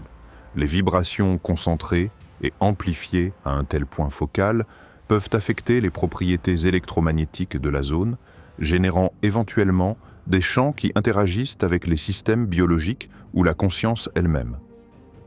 Certains chercheurs suggèrent que cela pourrait expliquer les rapports faisant état de sensations inhabituelles ou d'états de conscience modifiés ressentis par ceux qui visitent la pyramide. En outre, cette interaction entre l'activité sismique naturelle et l'architecture construite met en évidence une connaissance ancienne des sciences de la Terre qui a été largement négligée.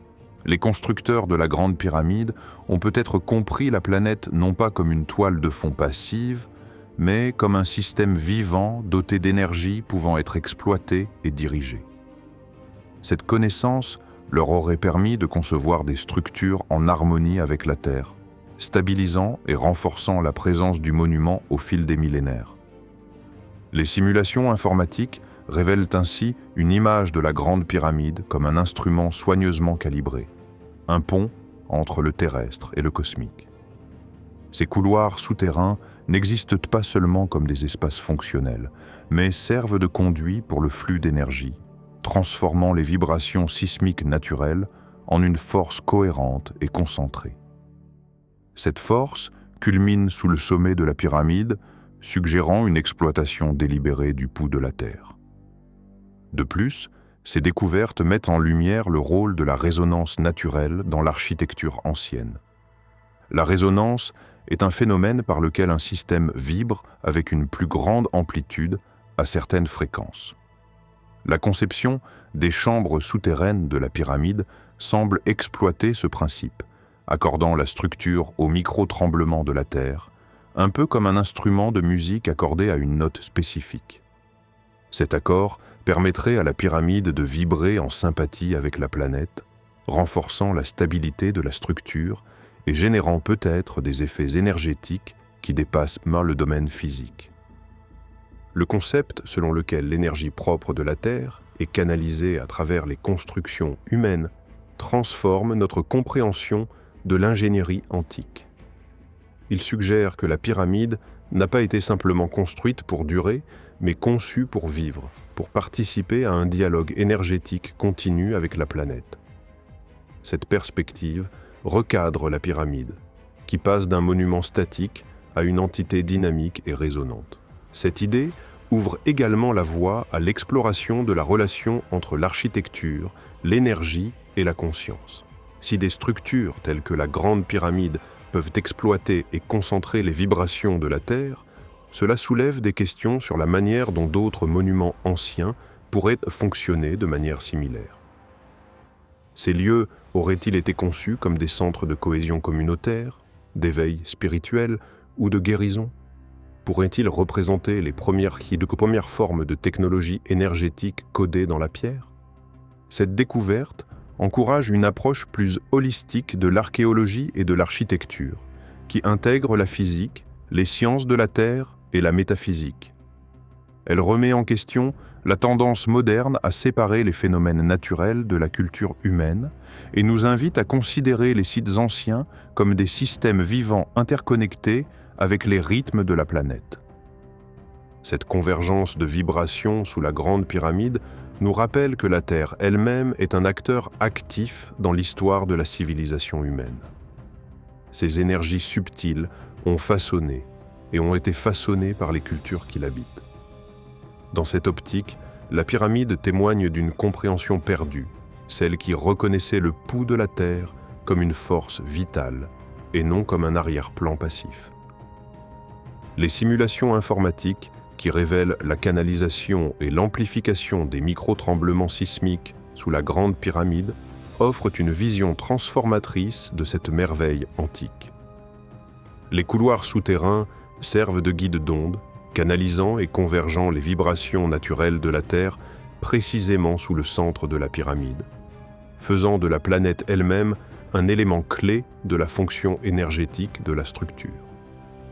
Ce phénomène suggère un niveau de sophistication et de conscience planétaire dans la conception de la pyramide qui remet en question les perspectives archéologiques conventionnelles, indiquant une relation plus profonde entre la construction humaine et l'énergie vivante de la Terre.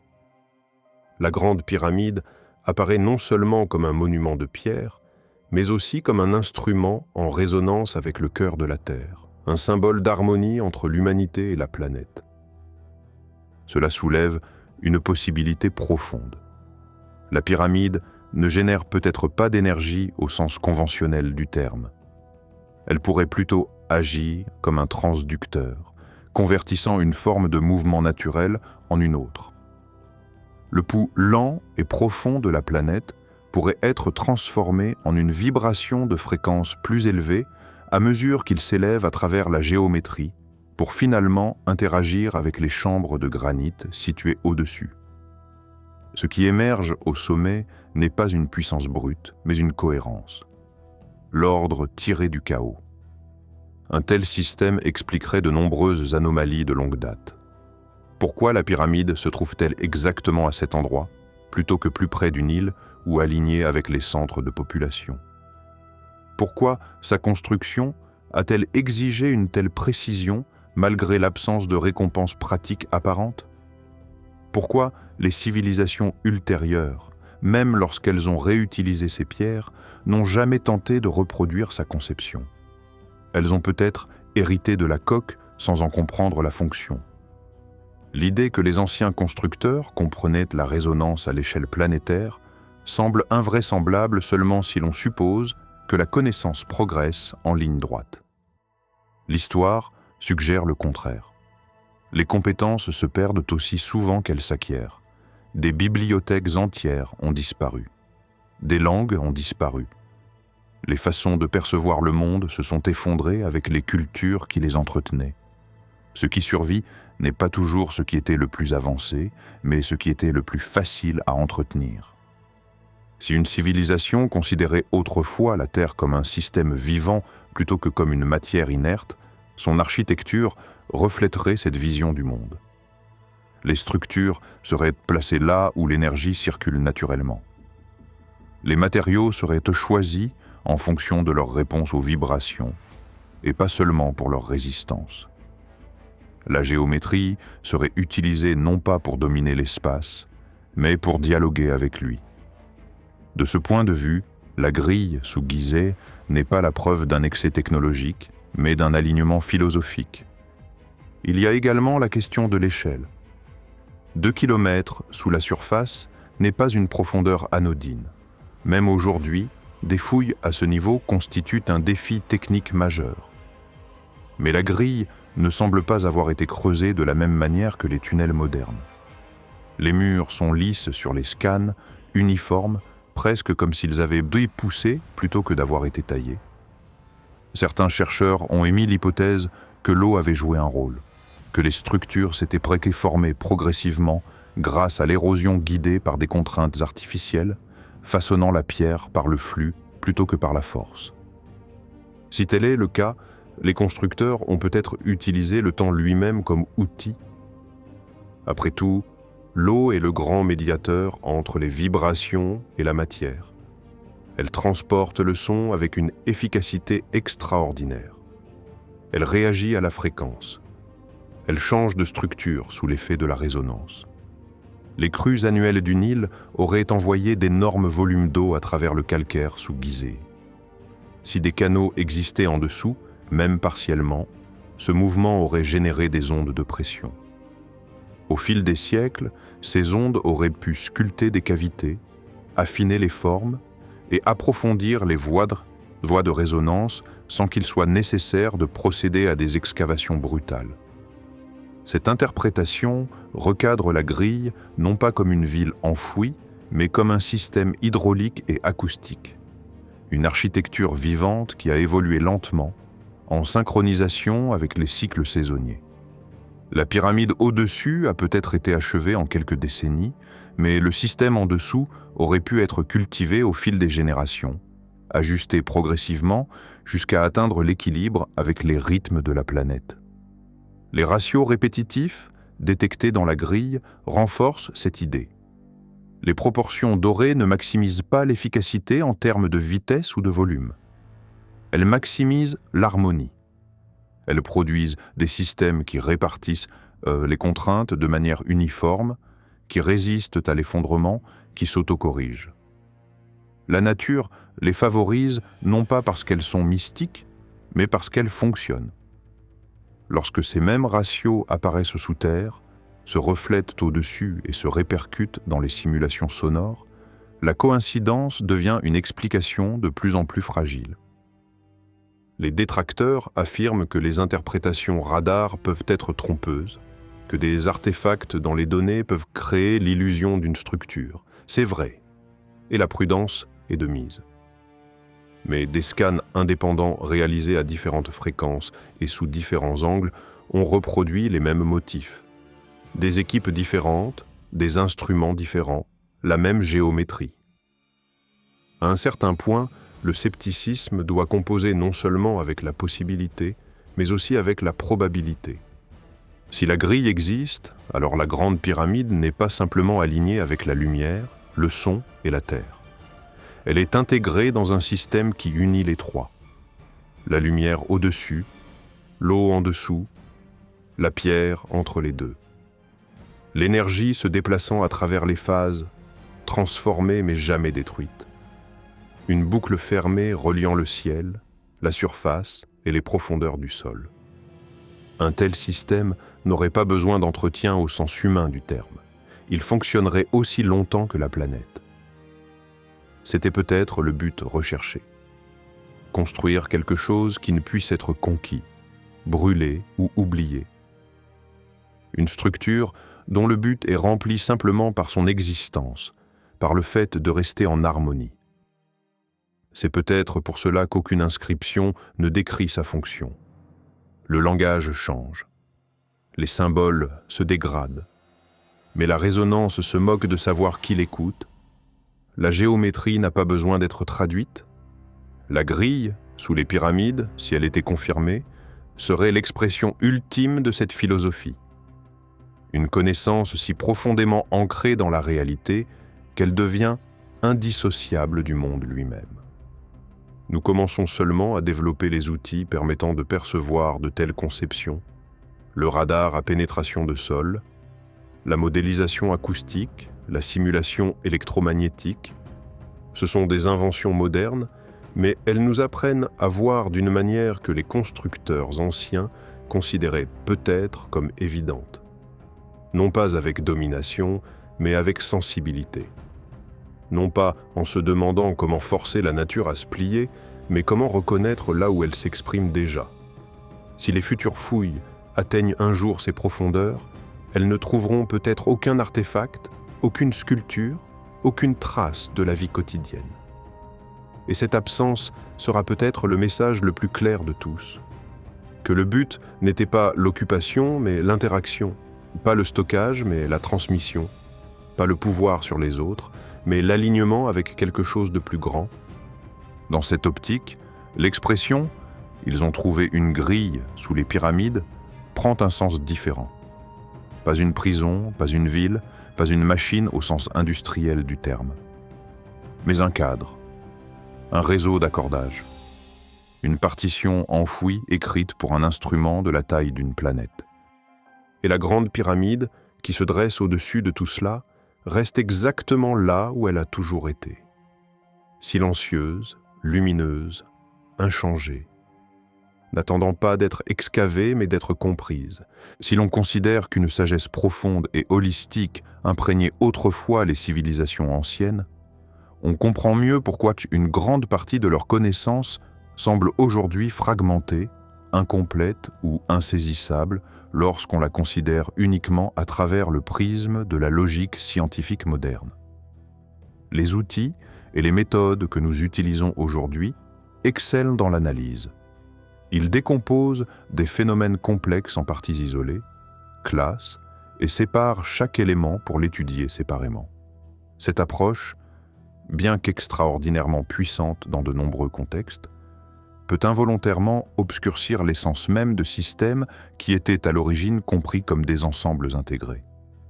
Les cultures anciennes, en revanche, semblaient y percevoir la réalité non pas comme un ensemble d'objets et de forces disparates, mais comme une tapisserie vivante unifiée.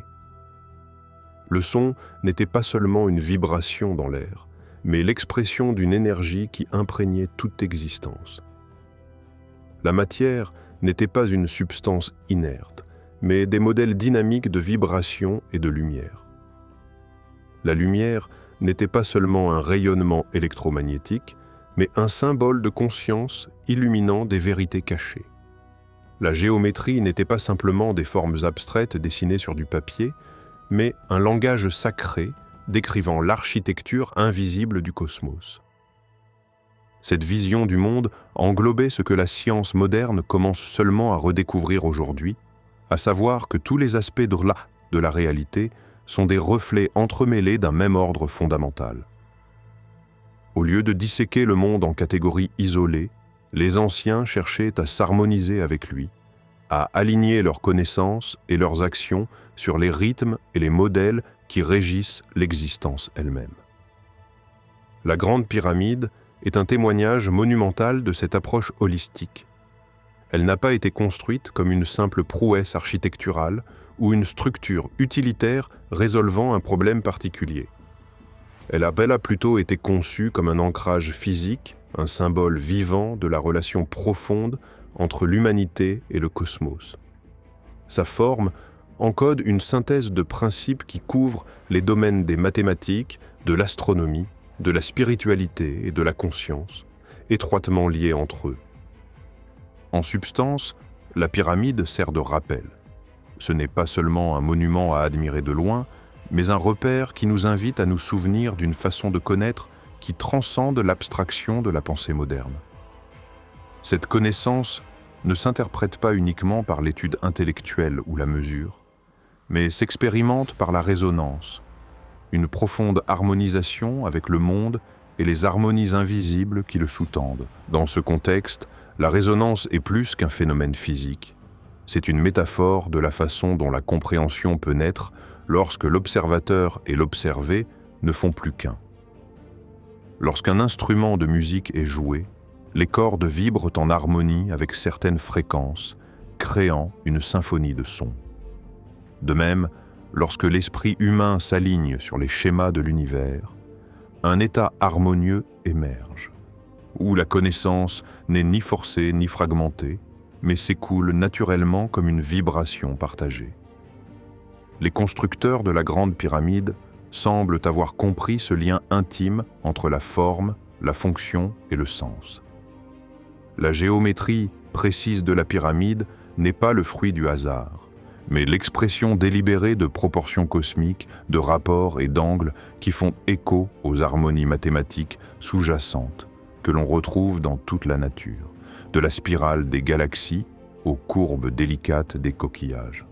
Ces proportions reflètent la compréhension que la géométrie n'est pas seulement un outil de construction, mais un pont entre le monde visible et le monde invisible. Cette sagesse holistique explique également pourquoi les connaissances anciennes résistent souvent à l'analyse conventionnelle.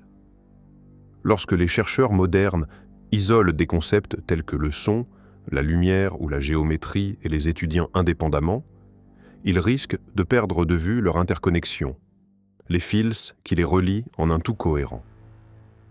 Les enseignements anciens ne cherchaient pas à diviser la réalité en éléments gérables, mais visaient plutôt à transmettre l'unité qui se cache derrière ces éléments, le réseau invisible qui relie toutes choses. Pour s'engager dans cette sagesse, il faut donc changer de perception. Elle nous demande de dépasser notre habitude de catégorisation et de cultiver une sensibilité aux correspondances subtiles qui relient les phénomènes à travers les échelles et les disciplines. Elle nous invite à voir des modèles là où la pensée moderne ne voit que des coïncidences, à reconnaître que les frontières que nous imposons entre les domaines de connaissance sont souvent des constructions artificielles nées de perspectives limitées. La pyramide est donc une incarnation tangible de cette vision intégrée du monde. Elle est une métaphore spatiale de la relation entre la terre et le ciel, la matière et l'esprit, l'humain et le cosmos. Sa base représente la stabilité ancrée du monde physique, tandis que son sommet pointe vers l'infini, symbolisant l'ascension de la conscience et la quête de l'unité. Les chambres et les passages internes ne sont pas seulement des espaces fonctionnels, mais des étapes d'un voyage de perception et de transformation. De plus, l'alignement de la pyramide avec les points cardinaux et les corps célestes suggère un calibrage délibéré avec les cycles cosmiques. Cet alignement relie le monument au mouvement des étoiles, des planètes et au rythme du temps lui-même. C'est comme si la structure était un lieu de rencontre entre les énergies terrestres et célestes, un lien où la matière terrestre est imprégnée de l'ordre céleste. Grâce à cette fusion de la géométrie, de l'astronomie et du symbolisme, la pyramide transcende son rôle d'artefact statique. Elle devient un participant actif dans le dialogue permanent entre l'humanité et l'univers. Elle invite ceux qui s'en approchent à se souvenir de leur place au sein d'un tout vaste et harmonieux, à ressentir les répercussions du cosmos au sein de leur propre être. Cette ancienne façon d'appréhender le monde contraste fortement avec la tendance moderne à traiter la connaissance comme un ensemble de faits à maîtriser et à contrôler. La perspective holistique reconnaît que la véritable compréhension ne découle pas de la domination ou de la séparation, mais de l'alignement et de la participation. Elle reconnaît que celui qui connaît est inséparable de ce qui est connu, que l'acte d'observation façonne la réalité et que la conscience elle-même est un aspect fondamental de la création. En considérant la pyramide comme un rappel de la relation plutôt que comme un problème à résoudre, nous ouvrons la porte à une rencontre plus riche avec l'histoire et la science. Nous commençons à voir les monuments anciens non pas comme des vestiges d'un passé oublié, mais comme des témoignages vivants d'une sagesse qui reste pertinente et accessible. Cette sagesse transcende le temps et nous invite à dépasser les limites du réductionnisme pour embrasser une vision plus large de la connaissance. Concrètement, cela signifie repenser notre approche de l'apprentissage et de la découverte. Cela nous encourage à équilibrer l'analyse et l'intuition, la mesure et l'expérience, la logique et le sentiment. Cela invite à une exploration interdisciplinaire où les mathématiques dialoguent avec la philosophie, la physique avec la spiritualité, l'architecture avec la cosmologie.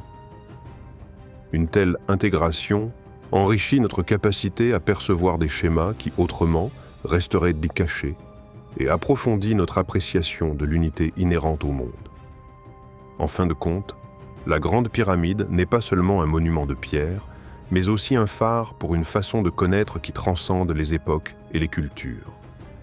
Elle symbolise un retour à une compréhension holistique, où le sens est indissociable de la forme, où la connaissance est indissociable de la sagesse, et où l'humanité renoue avec les modèles vivants de l'univers. Ce chemin nous invite à écouter les harmonies subtiles qui imprègnent la réalité, à accorder nos sens à la musique silencieuse codée dans la pierre et les étoiles. Il nous invite à reconnaître que la sagesse ancienne n'a jamais été vraiment perdue, mais seulement obscurcie par les limites d'une pensée fragmentée. La présence silencieuse de la pyramide est un appel à l'éveil, à nous rappeler que sous la surface des choses se cache une profonde cohérence qui attend d'être expérimentée. En embrassant cette résonance, nous sommes invités à dépasser la vision de nous-mêmes comme des êtres isolés confrontés à un cosmos lointain. Au contraire, nous reconnaissons que nous faisons partie intégrante d'un tout en développement, que nous participons à une grande symphonie de formes et de conscience. La pyramide devient ainsi un symbole non seulement des réalisations anciennes, mais aussi de notre propre potentiel à renouer avec une manière d'être plus profonde, une manière de connaître qui honore l'unité derrière toute chose. S'engager véritablement dans cet héritage, c'est entreprendre un voyage autant vers l'intérieur que vers l'extérieur.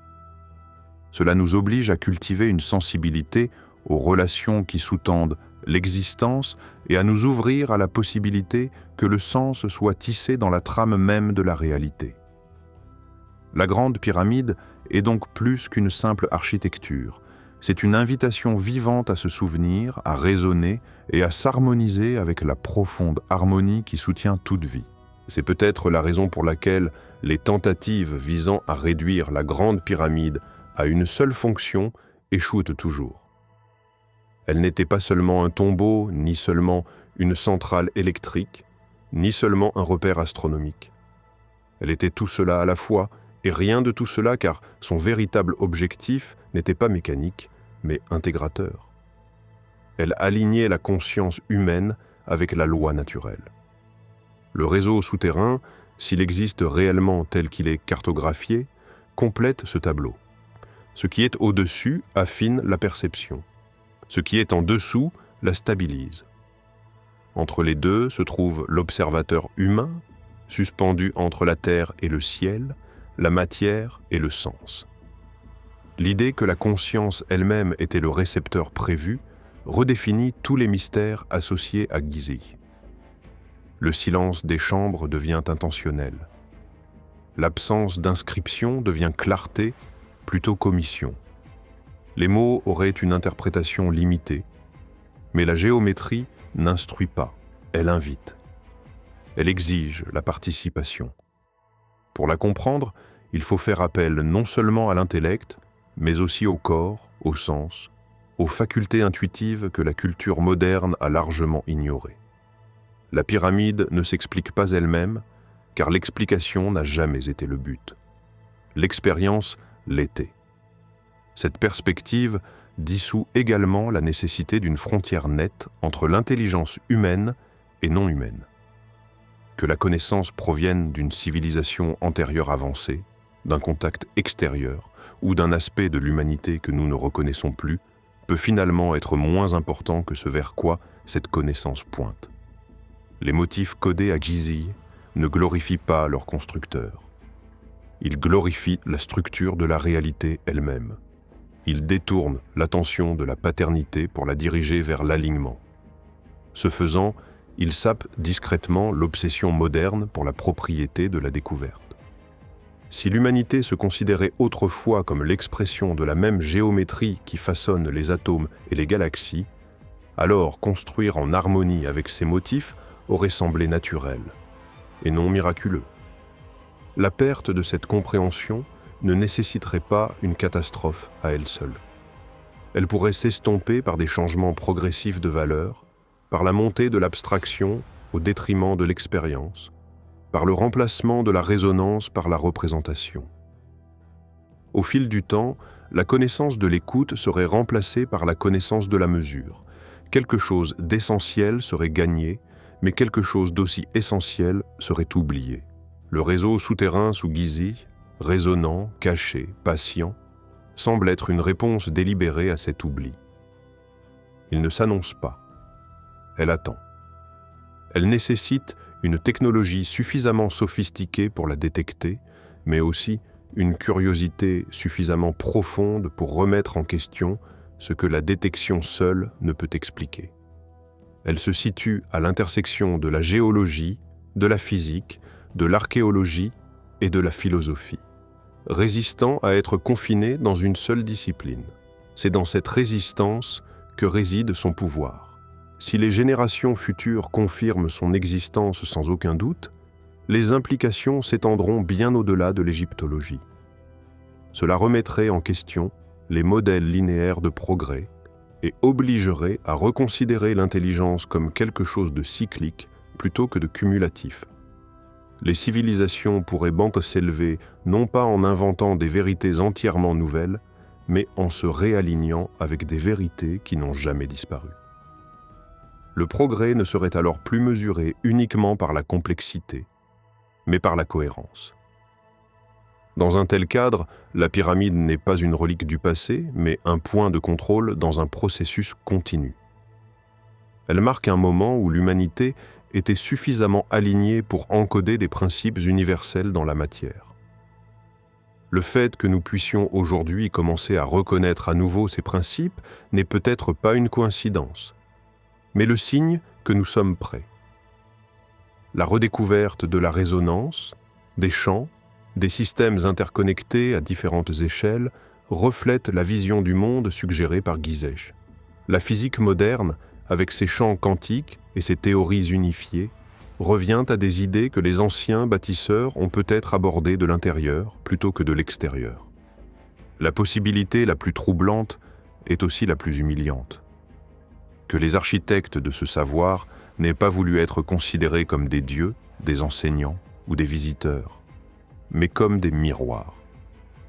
Que leur plus grand acte n'ait pas été la construction, mais la dissimulation à la vue de tous. Ils ont laissé derrière eux des structures capables de survivre à l'ignorance sans perdre leur sens, dans l'attente d'une conscience future capable de les rencontrer à mi-chemin. Si cela est vrai, alors la question « qui a construit les pyramides ?» est peut-être moins importante que « qui devenons-nous à mesure que nous commençons à les comprendre ?» La géométrie sous la pierre n'exige pas la croyance. Elle exige l'attention. Elle invite à passer de la domination au dialogue, de l'extraction à la participation. Elle suggère que l'intelligence ne se prouve pas par le contrôle, mais par l'harmonie. Peut-être que la révélation finale est la suivante. La pyramide ne pointe pas vers le haut parce que les réponses se trouvent dans le ciel. Elle pointe vers le haut parce que la conscience recherche naturellement la cohérence. La grille en dessous ne descend pas parce que la vérité est cachée dans l'obscurité, mais parce que la stabilité vient de la profondeur. Ensemble, elles forment un axe vertical, non pas de pouvoir, mais d'équilibre. Un rappel que la compréhension émerge lorsque la conscience est ancrée et que l'aspiration est alignée. Si l'humanité a un jour su construire comme l'univers construit, alors ce savoir n'a jamais été perdu. Il a été codé, non pas dans des livres ou des lignées, mais dans la forme elle-même, dans la pierre, dans le son, dans les proportions. Et maintenant, alors que nous réapprenons le langage des chants et des fréquences, nous approchons peut-être enfin du point où le message sous Gizeh ne nous est plus silencieux. Non pas parce qu'il a commencé à parler, mais parce que nous commençons à écouter. Si la loi de correspondance régit véritablement la réalité, alors la Grande Pyramide n'est pas une anomalie, mais une confirmation. Elle se dresse comme un écho figé des mêmes principes qui façonnent les atomes, les esprits et les galaxies. Ce qui la rend extraordinaire, ce n'est pas qu'elle incarne ces modèles, mais qu'elle le fait délibérément, avec une conscience apparente de l'échelle. Elle compresse les relations cosmiques à des proportions humaines, permettant ainsi de saisir l'immensité de l'existence, non pas par l'abstraction, mais par la présence. On ne se contente pas d'étudier la pyramide. On se tient à l'intérieur et ce faisant, on entre dans l'équation. Cela recadre les anciens constructeurs, non pas comme des ingénieurs primitifs assez, mais comme des traducteurs habiles. Ils ont traduit la dynamique de l'univers en pierre, le langage de la vibration en géométrie, l'impermanence de l'énergie en permanence de la forme. La traduction nécessite toujours une compréhension approfondie des deux langues.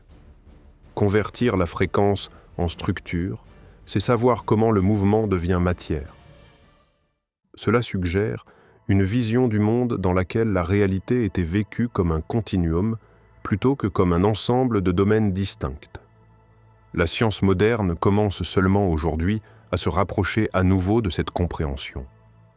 Les frontières entre la physique, la biologie et la conscience s'estompent. La théorie de l'information suggère que la réalité était moins une question de substance que de modèle.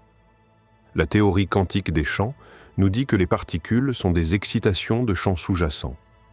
Les neurosciences révèlent que la perception est rythmique, oscillatoire, dépendante de la cohérence entre les réseaux neuronaux. Partout où nous regardons, la même vérité émerge. La stabilité n'est pas statique, c'est une résonance soutenue. Vue sous cet angle, la longévité de la pyramide n'est plus un mystère. Les structures se délabrent lorsque leur ordre interne s'effondre. Les systèmes s'effondrent lorsque la cohérence est perdue. La Grande Pyramide persiste parce que sa conception minimise les conflits internes.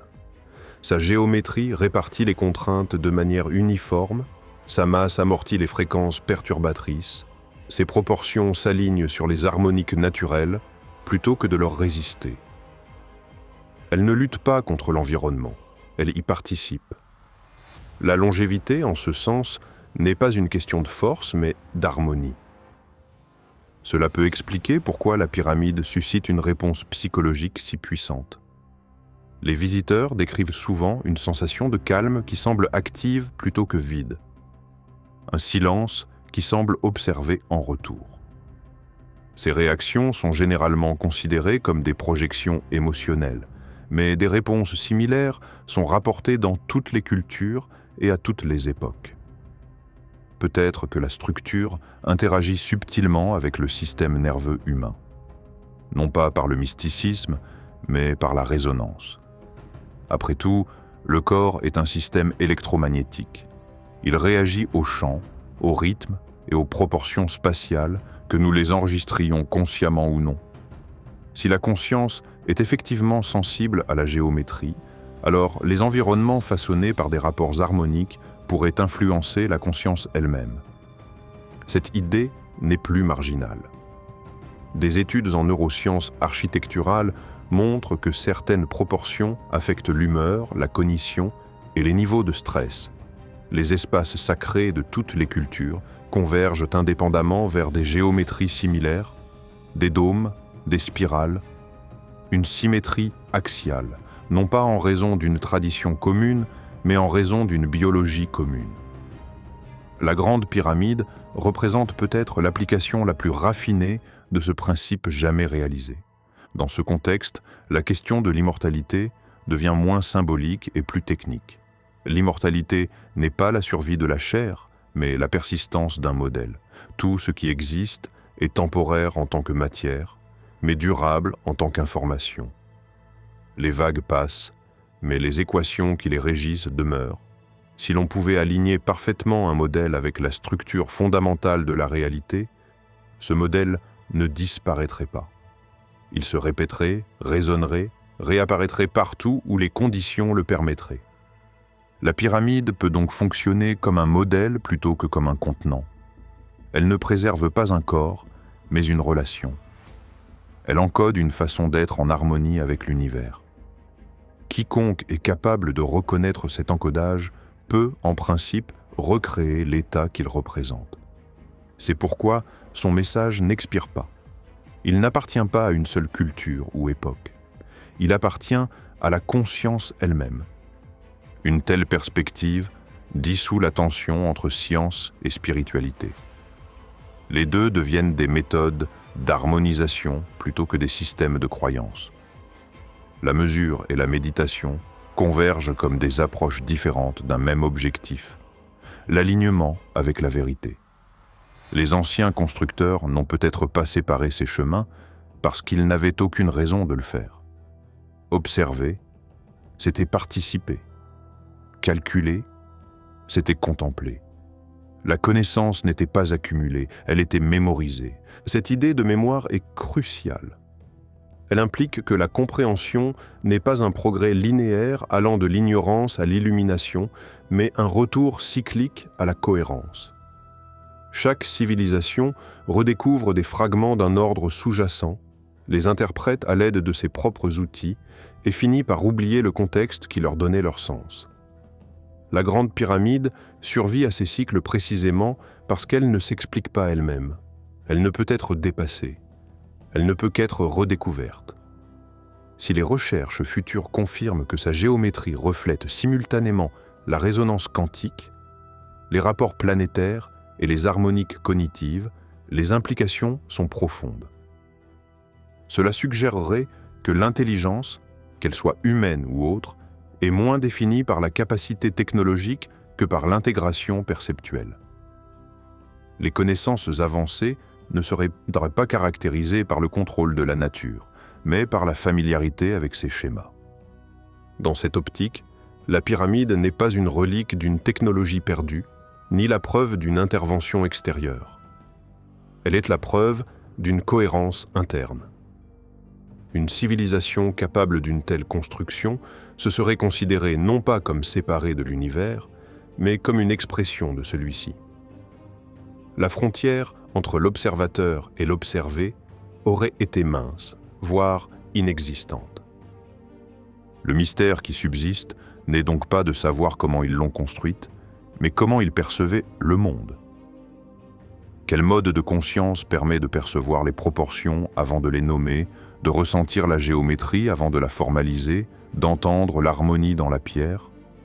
Ce mode existe peut-être encore en nous, latent, supplanté par l'abstraction, mais pas effacé. Les moments d'intuition, d'émerveillement esthétique, de clarté soudaine peuvent être des aperçus de son retour. La Grande Pyramide n'exige pas de croire en un récit particulier.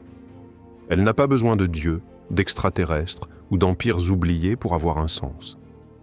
Sa signification réside dans ce qu'elle nous renvoie. Un univers structuré et non aléatoire.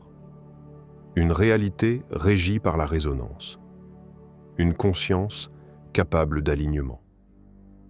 Si l'éternité est possible, ce n'est pas parce que le temps s'arrête, mais parce que le schéma se poursuit. Et si l'immortalité existe, elle n'est pas accordée, mais obtenue par l'harmonie. La pyramide est une affirmation silencieuse de cette vérité. Elle ne parle pas, mais dit tout. Elle ne bouge pas, mais vibre toujours.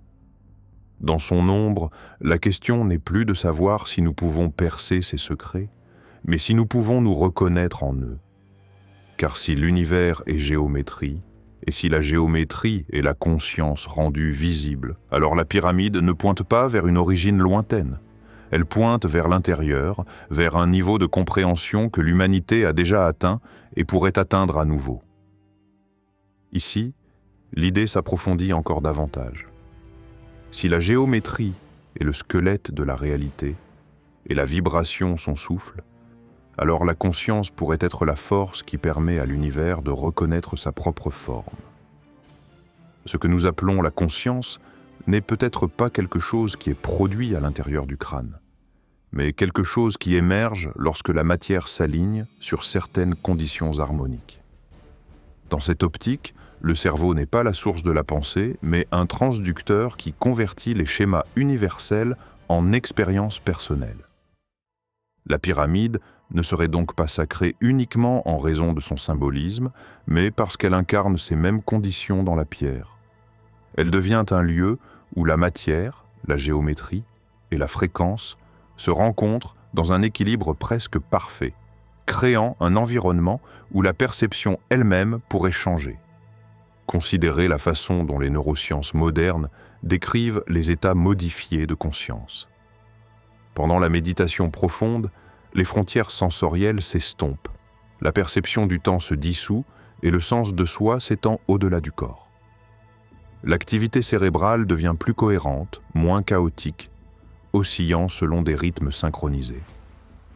Cette cohérence reflète ce que les physiciens décrivent lorsque les systèmes entrent en résonance. La perte d'énergie diminue, l'information circule plus efficacement et l'ordre émerge spontanément. Si les anciens constructeurs comprenaient cela intuitivement, ils ont peut-être conçu des espaces qui encourageaient cette cohérence, non pas par la croyance, mais par la structure. La pyramide n'imposerait pas de sens, elle inviterait à l'alignement. Les constructeurs de la Grande Pyramide l'ont peut-être compris plus clairement que nous ne le supposons. Leur alignement avec les étoiles n'était pas une tentative d'échapper à la Terre ou d'adorer des lumières lointaines. C'était un geste de cohérence, une façon de placer l'existence humaine dans un rythme plus large. En reflétant l'ordre cosmique sur Terre, ils ne cherchaient pas à atteindre le ciel. Ils se tournaient vers l'intérieur, reconnaissant que la même structure qui gouverne les cieux opère également dans la conscience. La véritable orientation n'a jamais été uniquement astronomique. Elle était perceptuelle. Vue sous cet angle, la pyramide devient un miroir plutôt qu'un monument. Elle ne reflète pas ce qu'était l'humanité, mais ce dont elle est capable de se souvenir. Dans ce contexte, l'éternité n'est pas une durée infinie, c'est la continuité d'un modèle. Ce qui persiste, ce n'est pas la forme matérielle, mais la cohérence. Les civilisations s'élèvent, les technologies évoluent, les langues disparaissent, mais la géométrie sous-jacente reste accessible à tout esprit capable de s'y harmoniser. C'est pourquoi la structure continue de parler sans mots.